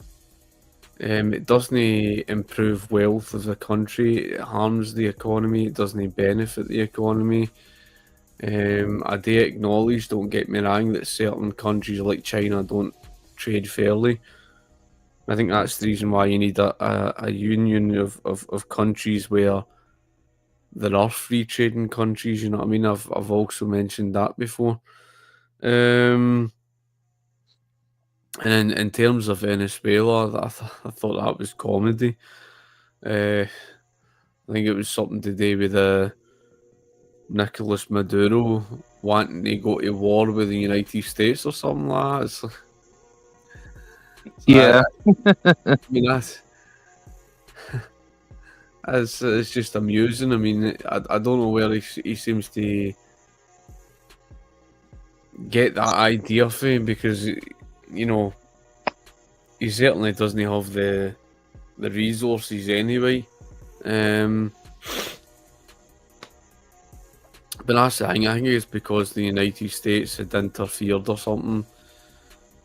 It's just he basically turns Venezuela into a dictatorship, and it's a shining example of just socialism all in one. It really is. I mean, Venezuela is it's an absolute joke, to say the least. And I wouldn't be surprised if so many of the people in the country are strongly against Maduro. But I did see something about how the United States interfered, something to do with the oil tanker or something like that. Yeah, I'm definitely, in full agreement with that, because I don't want to see a war pop off between the U.S. and Venezuela. And knowing how stupid Donald Trump really is, he's definitely showing his socialist colors really deeply, and it just seems like he doesn't understand, if you're trying to really push a massive conflict of that nature, you're just kind of just asking to try to prop up a World War III type of thing. But I think honestly, it shouldn't even be pushed at that particular level. It should just be more leave people a little, don't even push for that type of conflict. Just try to de-escalate the situation, and just utilize some means of just keeping let the least amount of violence possible, and just get people out of the situation of not trying to prop up a war. Because if anything, that would just kind of benefit other nations that would like to feed into that. And why would you want to create a situation where deadly alliances can just come into that particular manner? I mean, this is we've discussed before in terms of Donald Trump. I mean, he really is. I mean, he's the way that I would describe him is he's like this. He's a corporatist variant of socialist, the sort of economic fascist. Sadly to say, he's a protectionist. In other words, he certainly is not in favour of capitalism. That's for sure. And sadly, it's just so many of his supporters are just so cultist of him, man. And that was always, I noticed that immediately. Any populist movement, it's the same thing, man. Even in this country, that you've got that populist movement. I mean, take for argument's sake, I'm not an out and out supporter of reform. I might agree with them, like they say they're going to carry out deregulation and tax cuts. Fair enough, I hope they do. But at the same time, they're seeking to. I know that they mentioned about reform, something to do with the NHS. Fair enough. I hope they do, but it's in their policies about protecting public services and things like that. I'm just. And that's the sad thing, because see when it comes to voting, they have to pander to the political left to then try and win their votes and all the rest of it, and how that whole democratic, process works, and it's that catch-22. So, and unfortunately in the United States, I don't pretend to understand the way the voting system works and that, but what I do acknowledge is that people were left with such scarce options. Let's face it, if it wasn't Trump getting in, it was going to be that absolute lunatic, right? I forgot her name already, but she was wanting to ban guns and all sorts. She was a right commie, right? And that's the issue. You find with elections in the United States, is like the options are so far and few between, to the point that you almost feel like, what the fuck's the point voting? Yeah, know, like you might as well just disobey like the state as a massive collective and just go about, not paying taxes, and then guess what? Their government institutions are just completely useless. That's the fucking truth. That is the truth. Yeah. I even seen a post earlier on. In fact, I shared that about the Republicans, and it was like this, interview or was taking place or something to do with the European Union, and I'm sitting thinking to myself, the reason why there's no much of a relation with Trump and EU. Actually, I agree with him on that, right? But the reason why 90% of the Republicans agree with this European Union is because, let's face it, the Republican Party, there's only a small handful of people you can trust to say that they're capitalist, because the majority of the Republicans, they're all corporatists. They're basically all neoconservatives.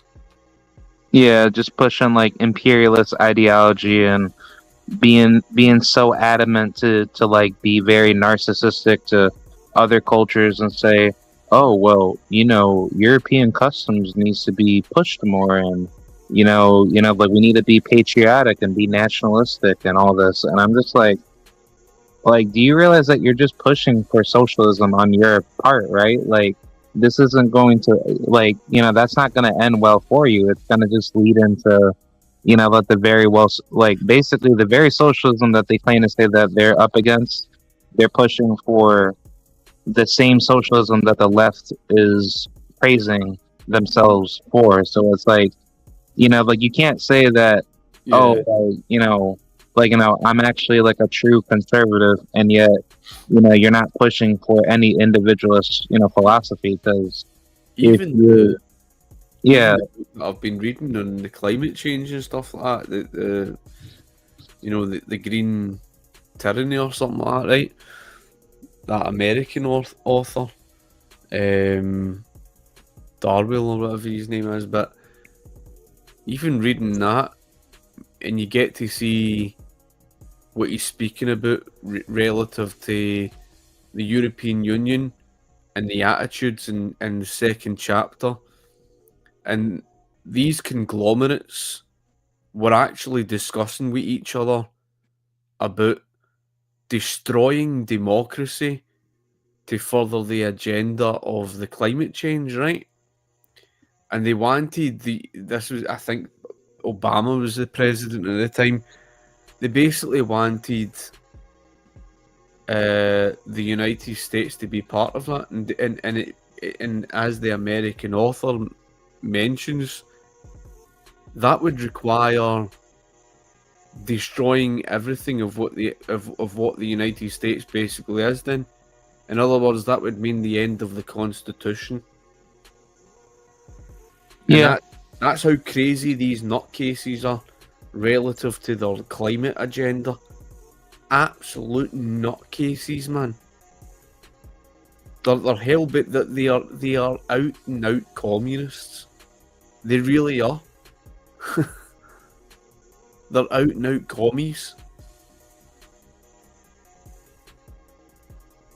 And that's the danger of what you're up against. And it all started in, I think it was Sweden or something like that. But those people, they're hell bent on. Aye, the government's following them.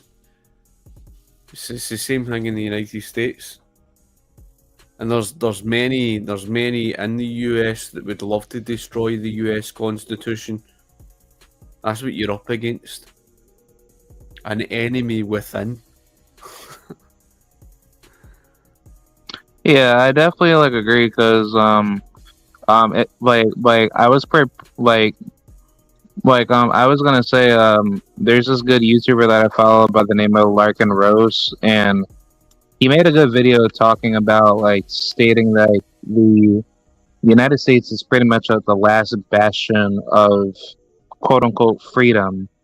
And he was stating that if the United States was to fail in the sense of not having, any rights, and therefore the people are, purely indoctrinated to the point where, a lot of people suffer, and therefore, American, lifestyle is gone, and therefore, there's really no concept of, any means of pushing for individual liberty and all these great things that is most likely connected with libertarian concept.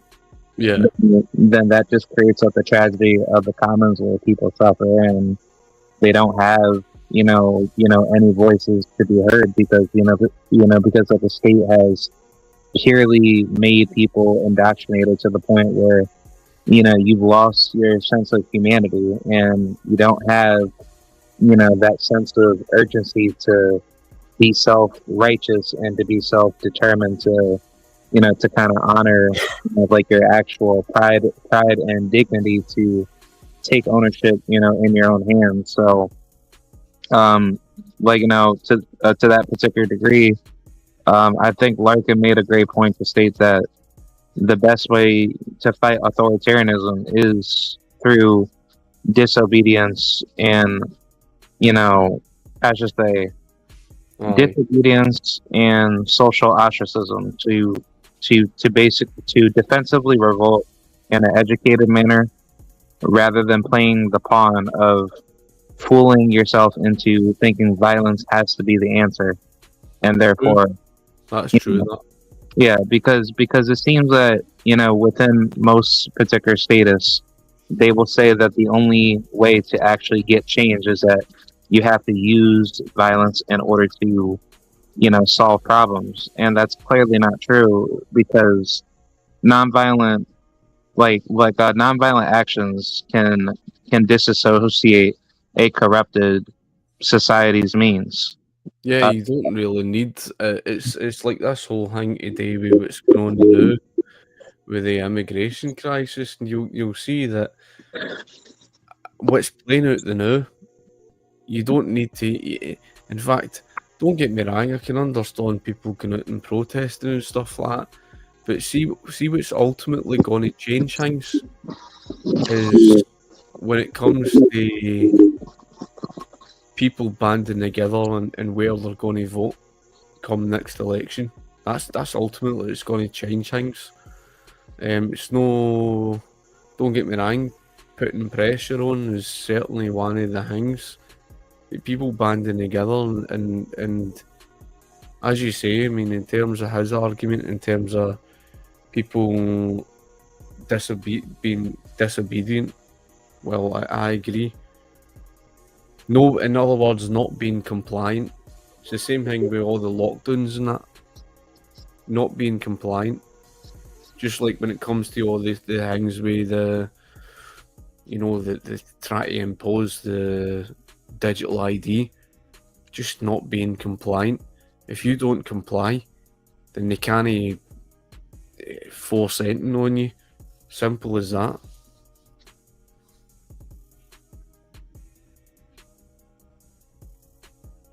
You know what I mean? Yeah.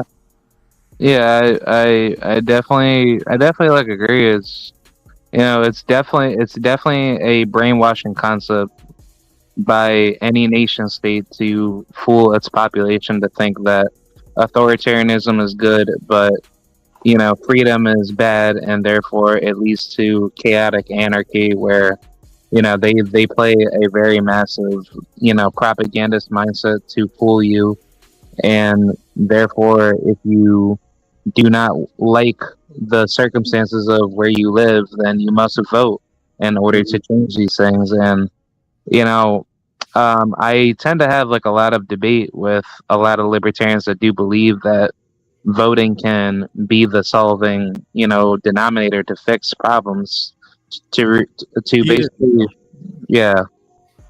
like I was just gonna say, like, there's certain people that that I have spoken to that will tell me, voting can make a difference to reduce the size and scope of the state, but I disagree because the truth is that the next group of people that will end up voting in the next election cycle will not keep the state, to be completely reduced. And the left-right paradigm shift is very common within any political election cycle, and there's no guarantee that whatever you voted for is ever going to be followed.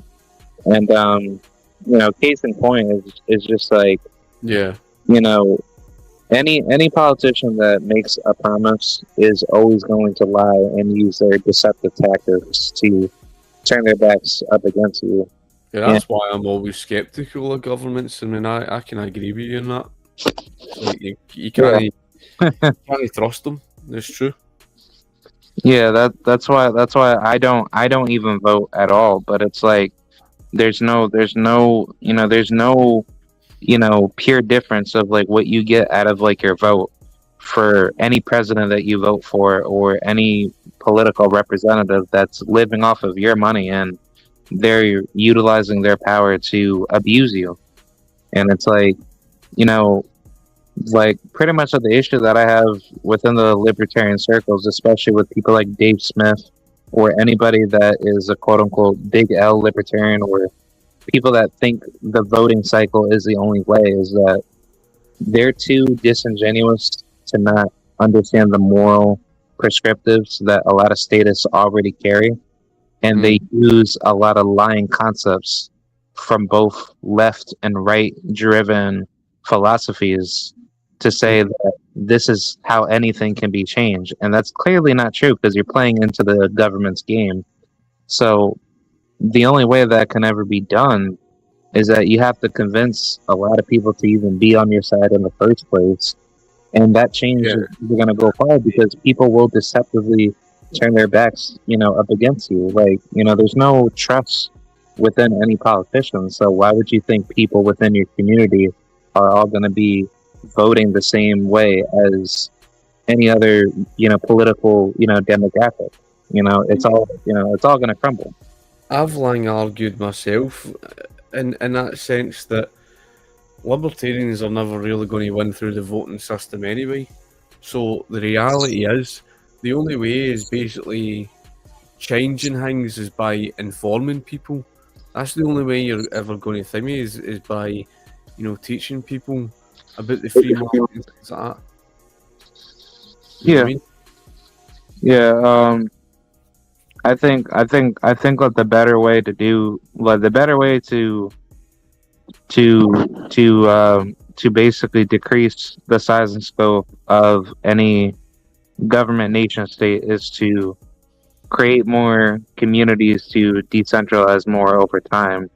And little by little, if you can try to get a community together to go ahead and make something privatized, and therefore people can have ownership of it, and that builds a community where people can uplift each other and protect their financial interests, then that's a way better prosperous society, rather than having some horrible city that you live in, like let's just say if you live in Los Angeles, California, and you clearly know most of everybody is a crappy Democrat, and therefore you're not going to get any change in that city, and you can't do anything about it unless you want to move and go to a different state or go to a different part of California.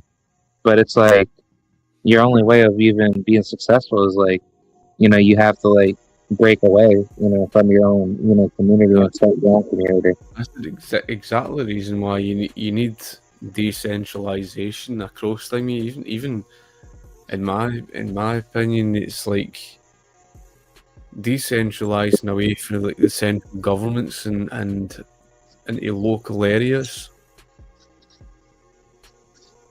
Yeah. I was actually thinking of a good idea that some libertarians and that I've spoken to within the ANCAP circles, there was a good possible idea that I wanted to kind of bring up in this conversation, where I'm not too sure if this is something that could ever work, but there's this thing that I want to say certain communities do, and it's called a private membership association. And basically what that is that if you get together a whole community and people pay a certain I guess a fee to kind of keep their community privatized, then over time that will kind of create a proper structure to have kind of a similar concept to a HOA with a homeowners association, but it would be a private membership association where you have your property and everybody that lives under this property is under a legalized contract to look out for their property and to protect their interests within the community. And I was thinking that could be a proper libertarian strategy to succeed in, because I was going to say take a look at that one area within Honduras. I think it's called Prospera. That's where oh yeah, I was going to say that sort of community that was in Honduras, that's called Prospera. I don't know if they're still around, but I want to say that they still are.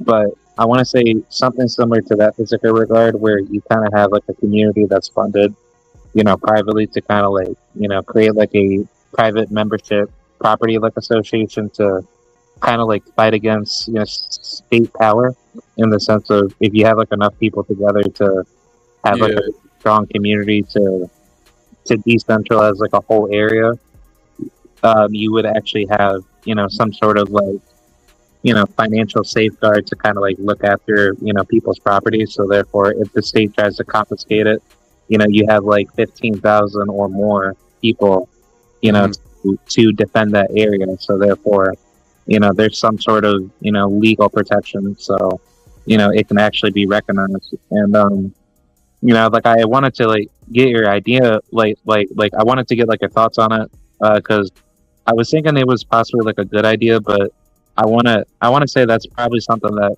probably already had been tried before, but it's probably something where people have to take a massive risk, because it's if not a lot of people get on board, and therefore people are not fully supported of that idea.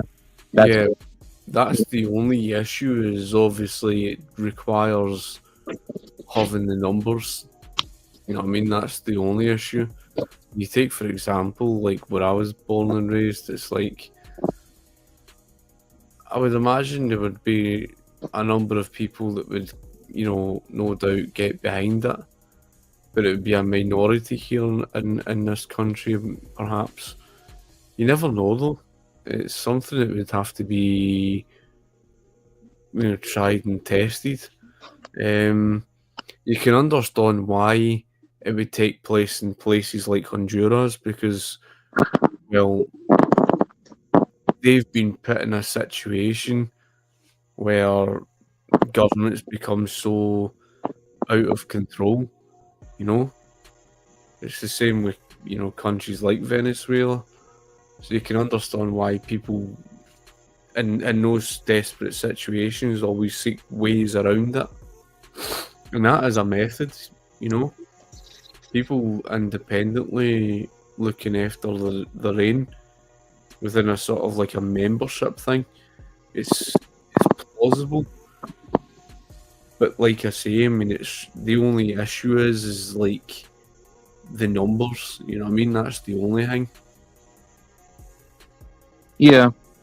I think that's the biggest issue that I usually end up, debating with a lot of libertarians. The issue is that libertarianism is a descriptive philosophy. It's not a moral prescriptive philosophy.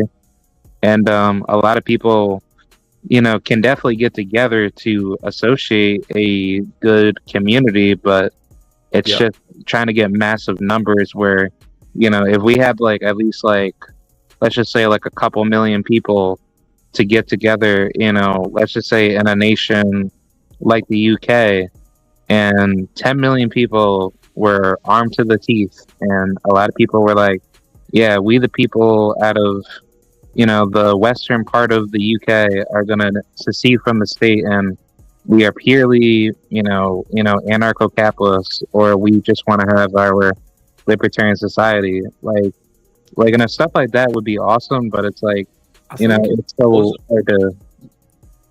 I think it's plausible if there was something like something universally done worldwide on the internet. Yep. Like what I mean by it, using the same principle, but on a sort of central platform on the internet, where say for example a website, an actual organisation set where people sign up to a membership, and that way, it wouldn't matter what country you're in, you would all sign me to sort of like one sort of place online where they would have that support regardless of where you're for running privately. Yeah. That way you're independent for the state. Yeah, I think eventually over time that that paradigm shift will come with more philosophy that has to be inspired, because I do believe like where we are at historically, like we are in a good era where the information technology age is now breaking the barriers with a lot of people waking up to the concept of statism. But it's like in the ancient past, statism has been defeated, and we have seen libertarian-esque, anarchic societies that were forming, like ancient Iceland, ancient Ireland, and I want to say possibly, well, I was gonna say Scotland, but I think there was some there's some particular research that I was having to look up on it, but I saw something the other day on it where there was some a similar I guess like society with ancient Ireland that happened in Scotland, where they had like a decentralized society. but I'm gonna probably just hold that off because like I constantly look at a lot of history every day, so like I can't fully remember everything. But I mean, there's plenty of of decentralized anarchic societies that obviously don't fully connect with anarcho-capitalist values all the way, but it's kind of close to it. Like places like Neutral Morseman, Conspire, you know, I mean, just like a whole bunch of them. I mean, like, I would have to go back and like find every single, societal function. But, if it's getting close enough to the point where, libertarianism is getting stronger over time, and, especially in this particular age where the information is getting a lot better with theory and principle, then I think sooner than later it will then take over half the population, and it will spread to the point where people will see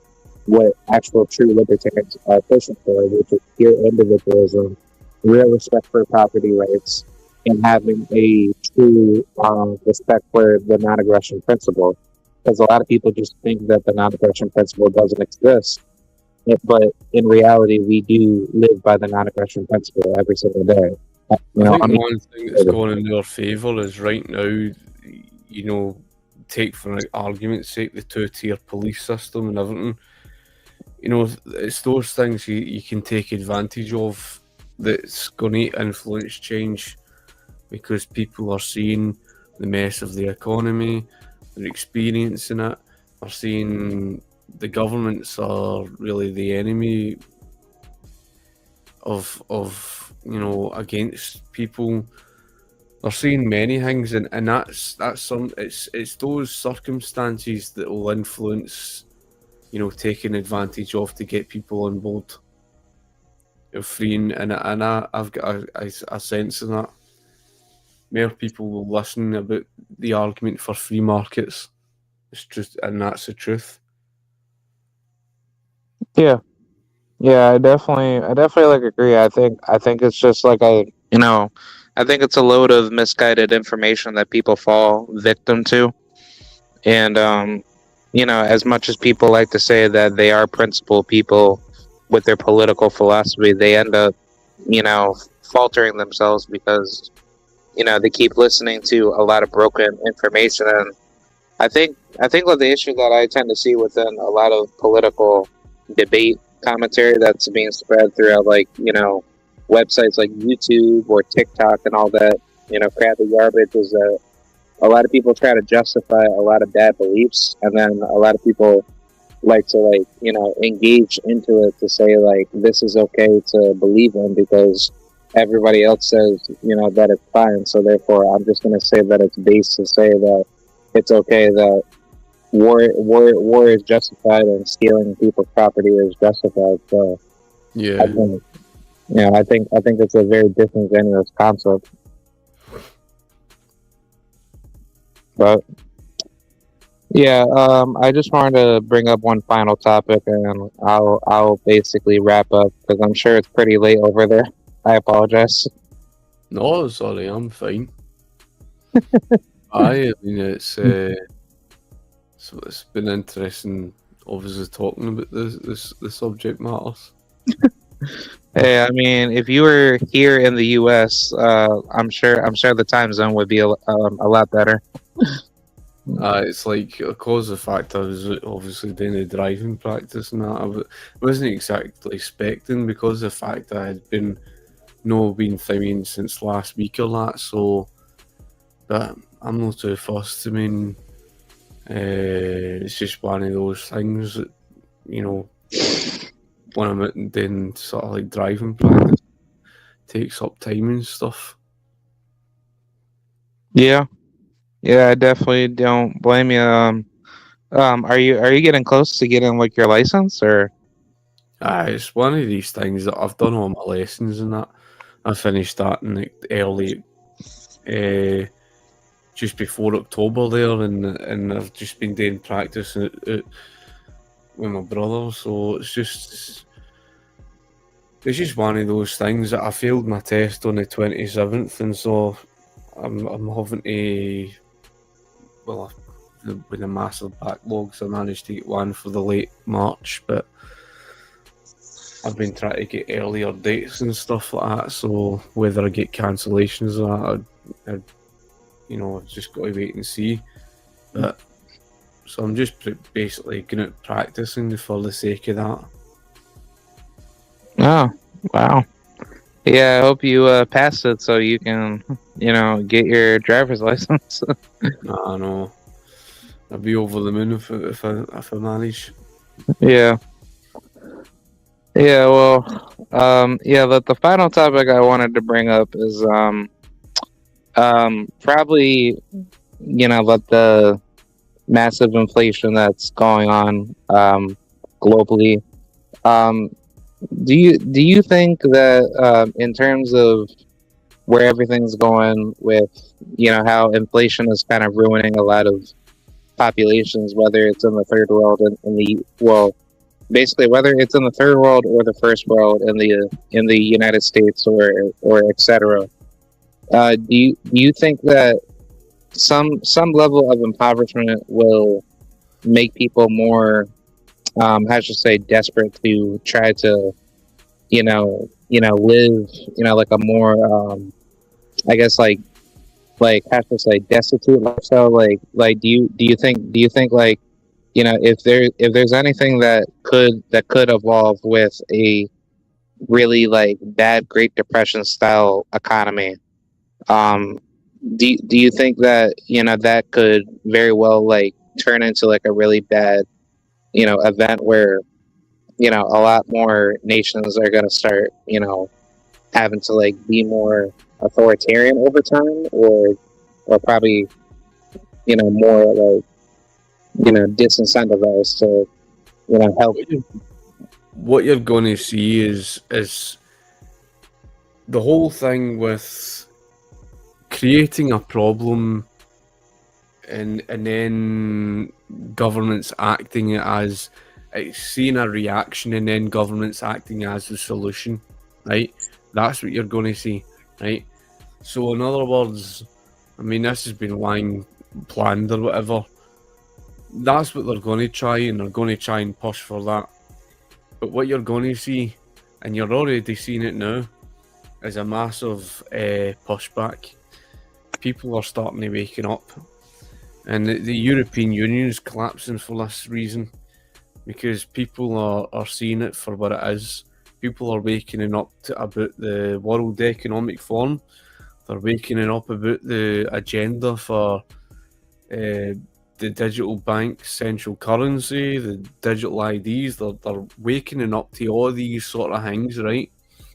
And so I don't think that if something like that was to come along, that it would be a case of the authoritarianism. They're not going to accept that in particular. But what that will do is it will certainly drive panic. If such a thing was to come about, there'd be a massive uproar. And that's where I believe people like me will take huge advantage, because the reality is the current system they're seeing is not working, and all it takes is just basically to change the way things are. So I don't believe it's going to go in that direction.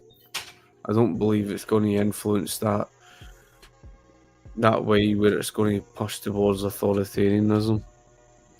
I don't think they would accept that, and I think that's where they're losing.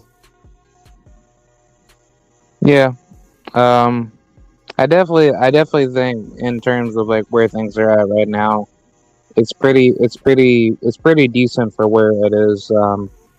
As far as everything trying to go to like a great economic collapse, like some weird people like to say that the whole world is gonna fall and these crazy elitists are gonna take over.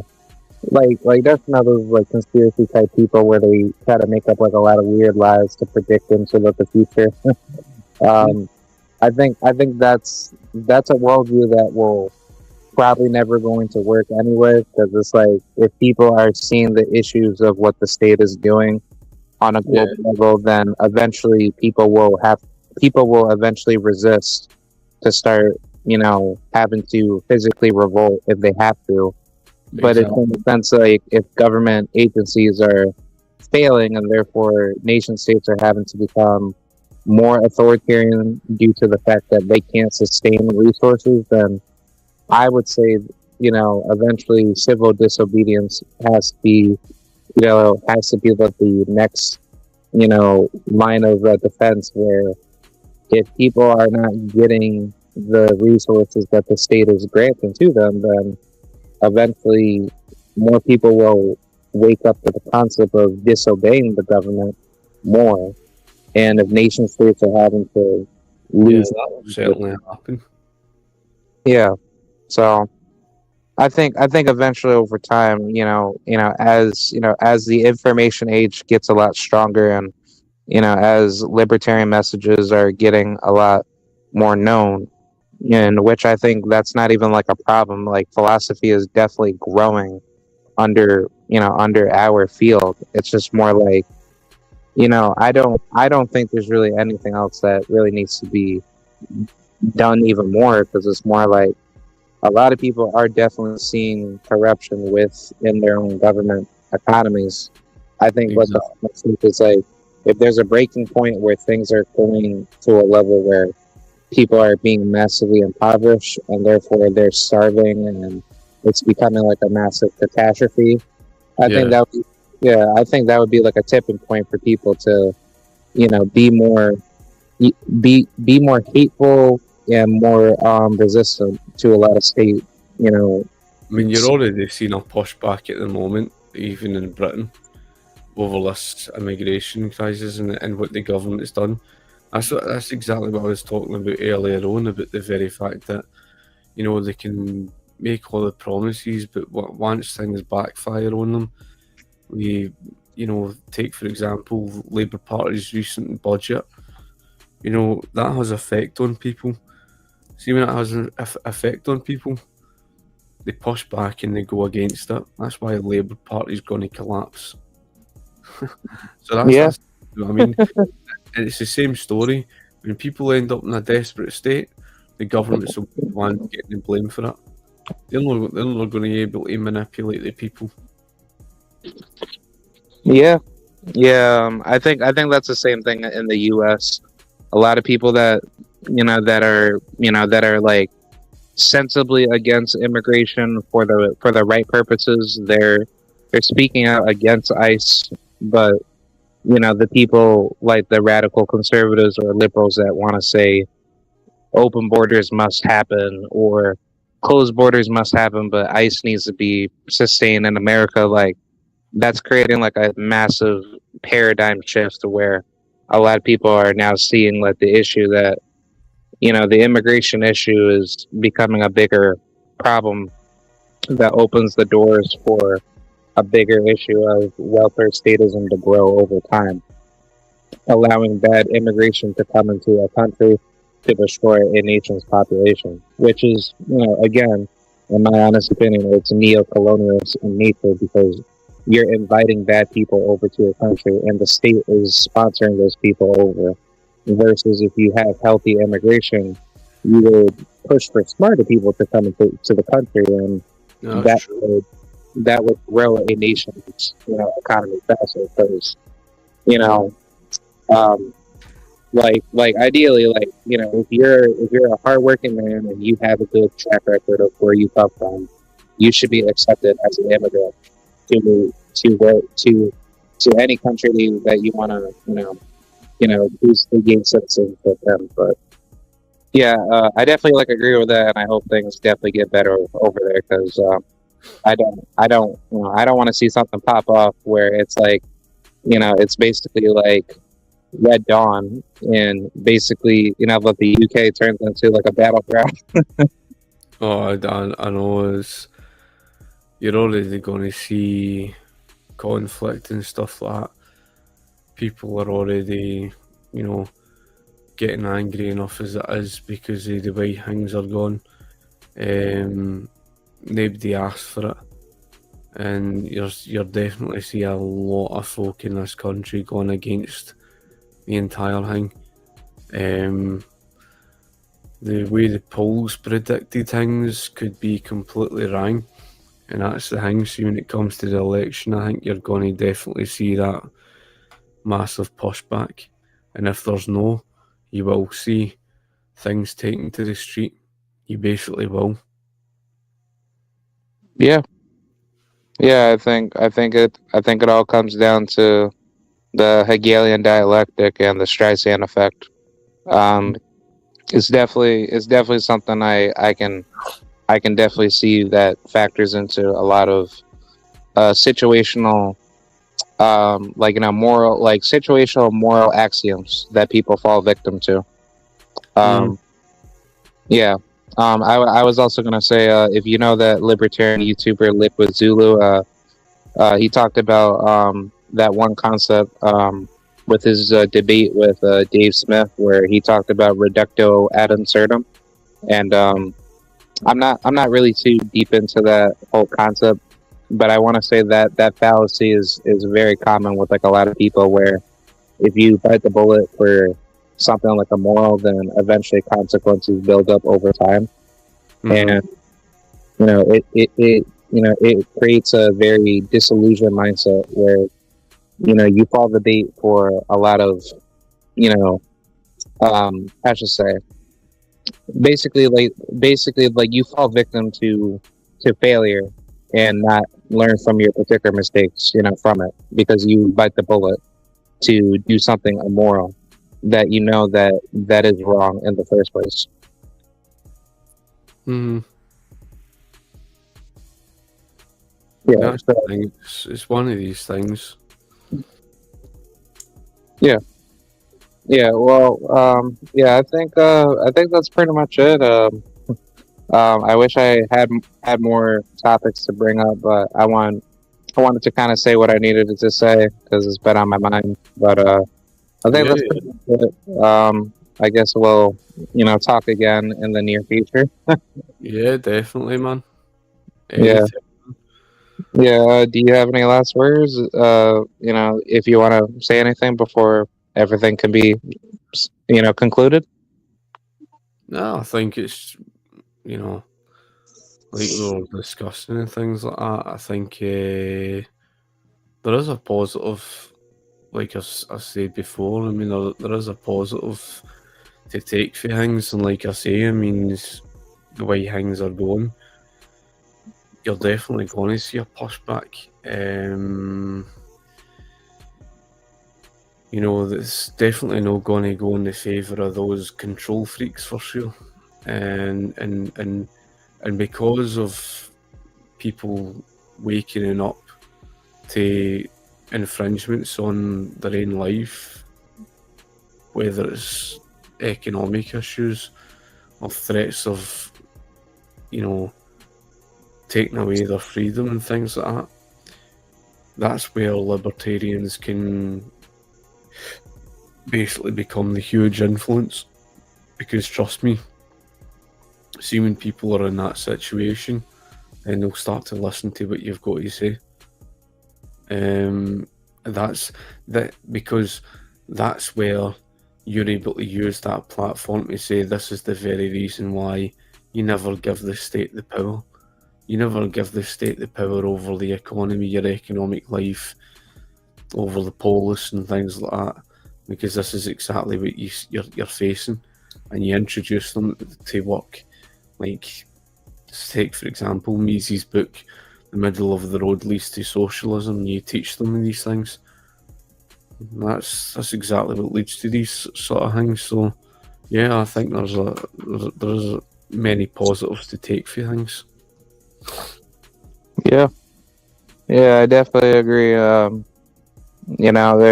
There's always a place where logic and reason is the cradle piece of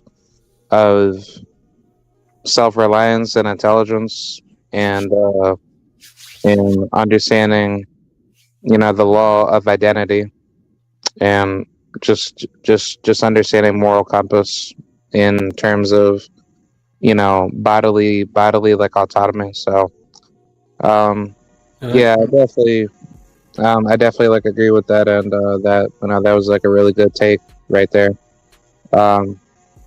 But yeah, I think that's about it. I definitely like to do this again in the future because there's definitely going to be more greater things to 2026. So hopefully, Okay.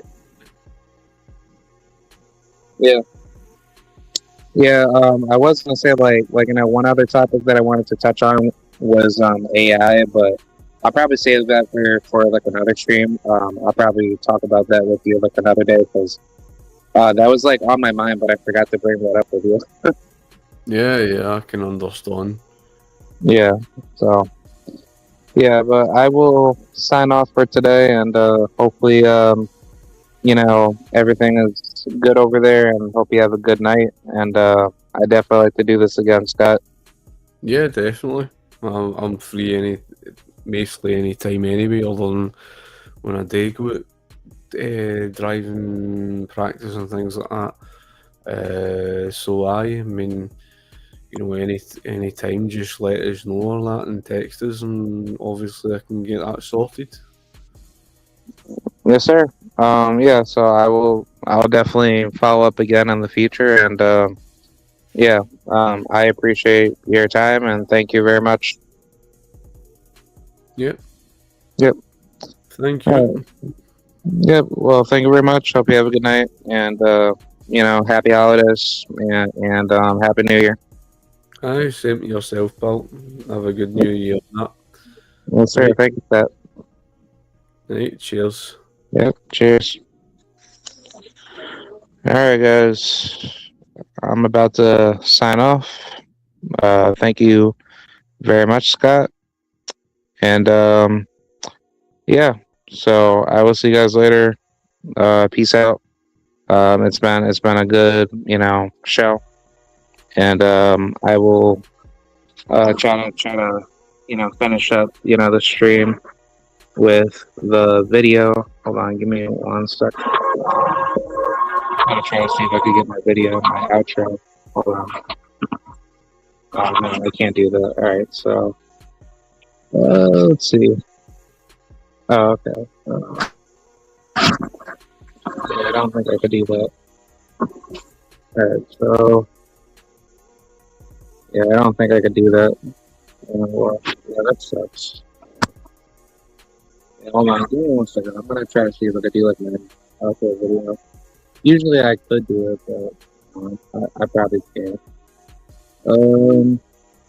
Yeah, well, yeah, that's about it. So, alright, guys. So, yeah, I think that's pretty much it. Oh wait, actually no, hold on. I think I managed. Oh wait, no. Yeah, I can't. Yeah, I can't get like my outro to be on here. So, all right. So yeah, that sucks. All right. Yeah. So I will see you guys later. Hope you guys enjoyed the video, and definitely got more in the future. Huge big thanks to Libertarian Scott. Definitely go check him out. I believe his channel is called Libertarian Views Scotty M, or I believe Libertarian Scott. So yeah, so huge big thanks to Scott. Thank you very much for watching the channel, and yeah, I'll see you guys later. Peace.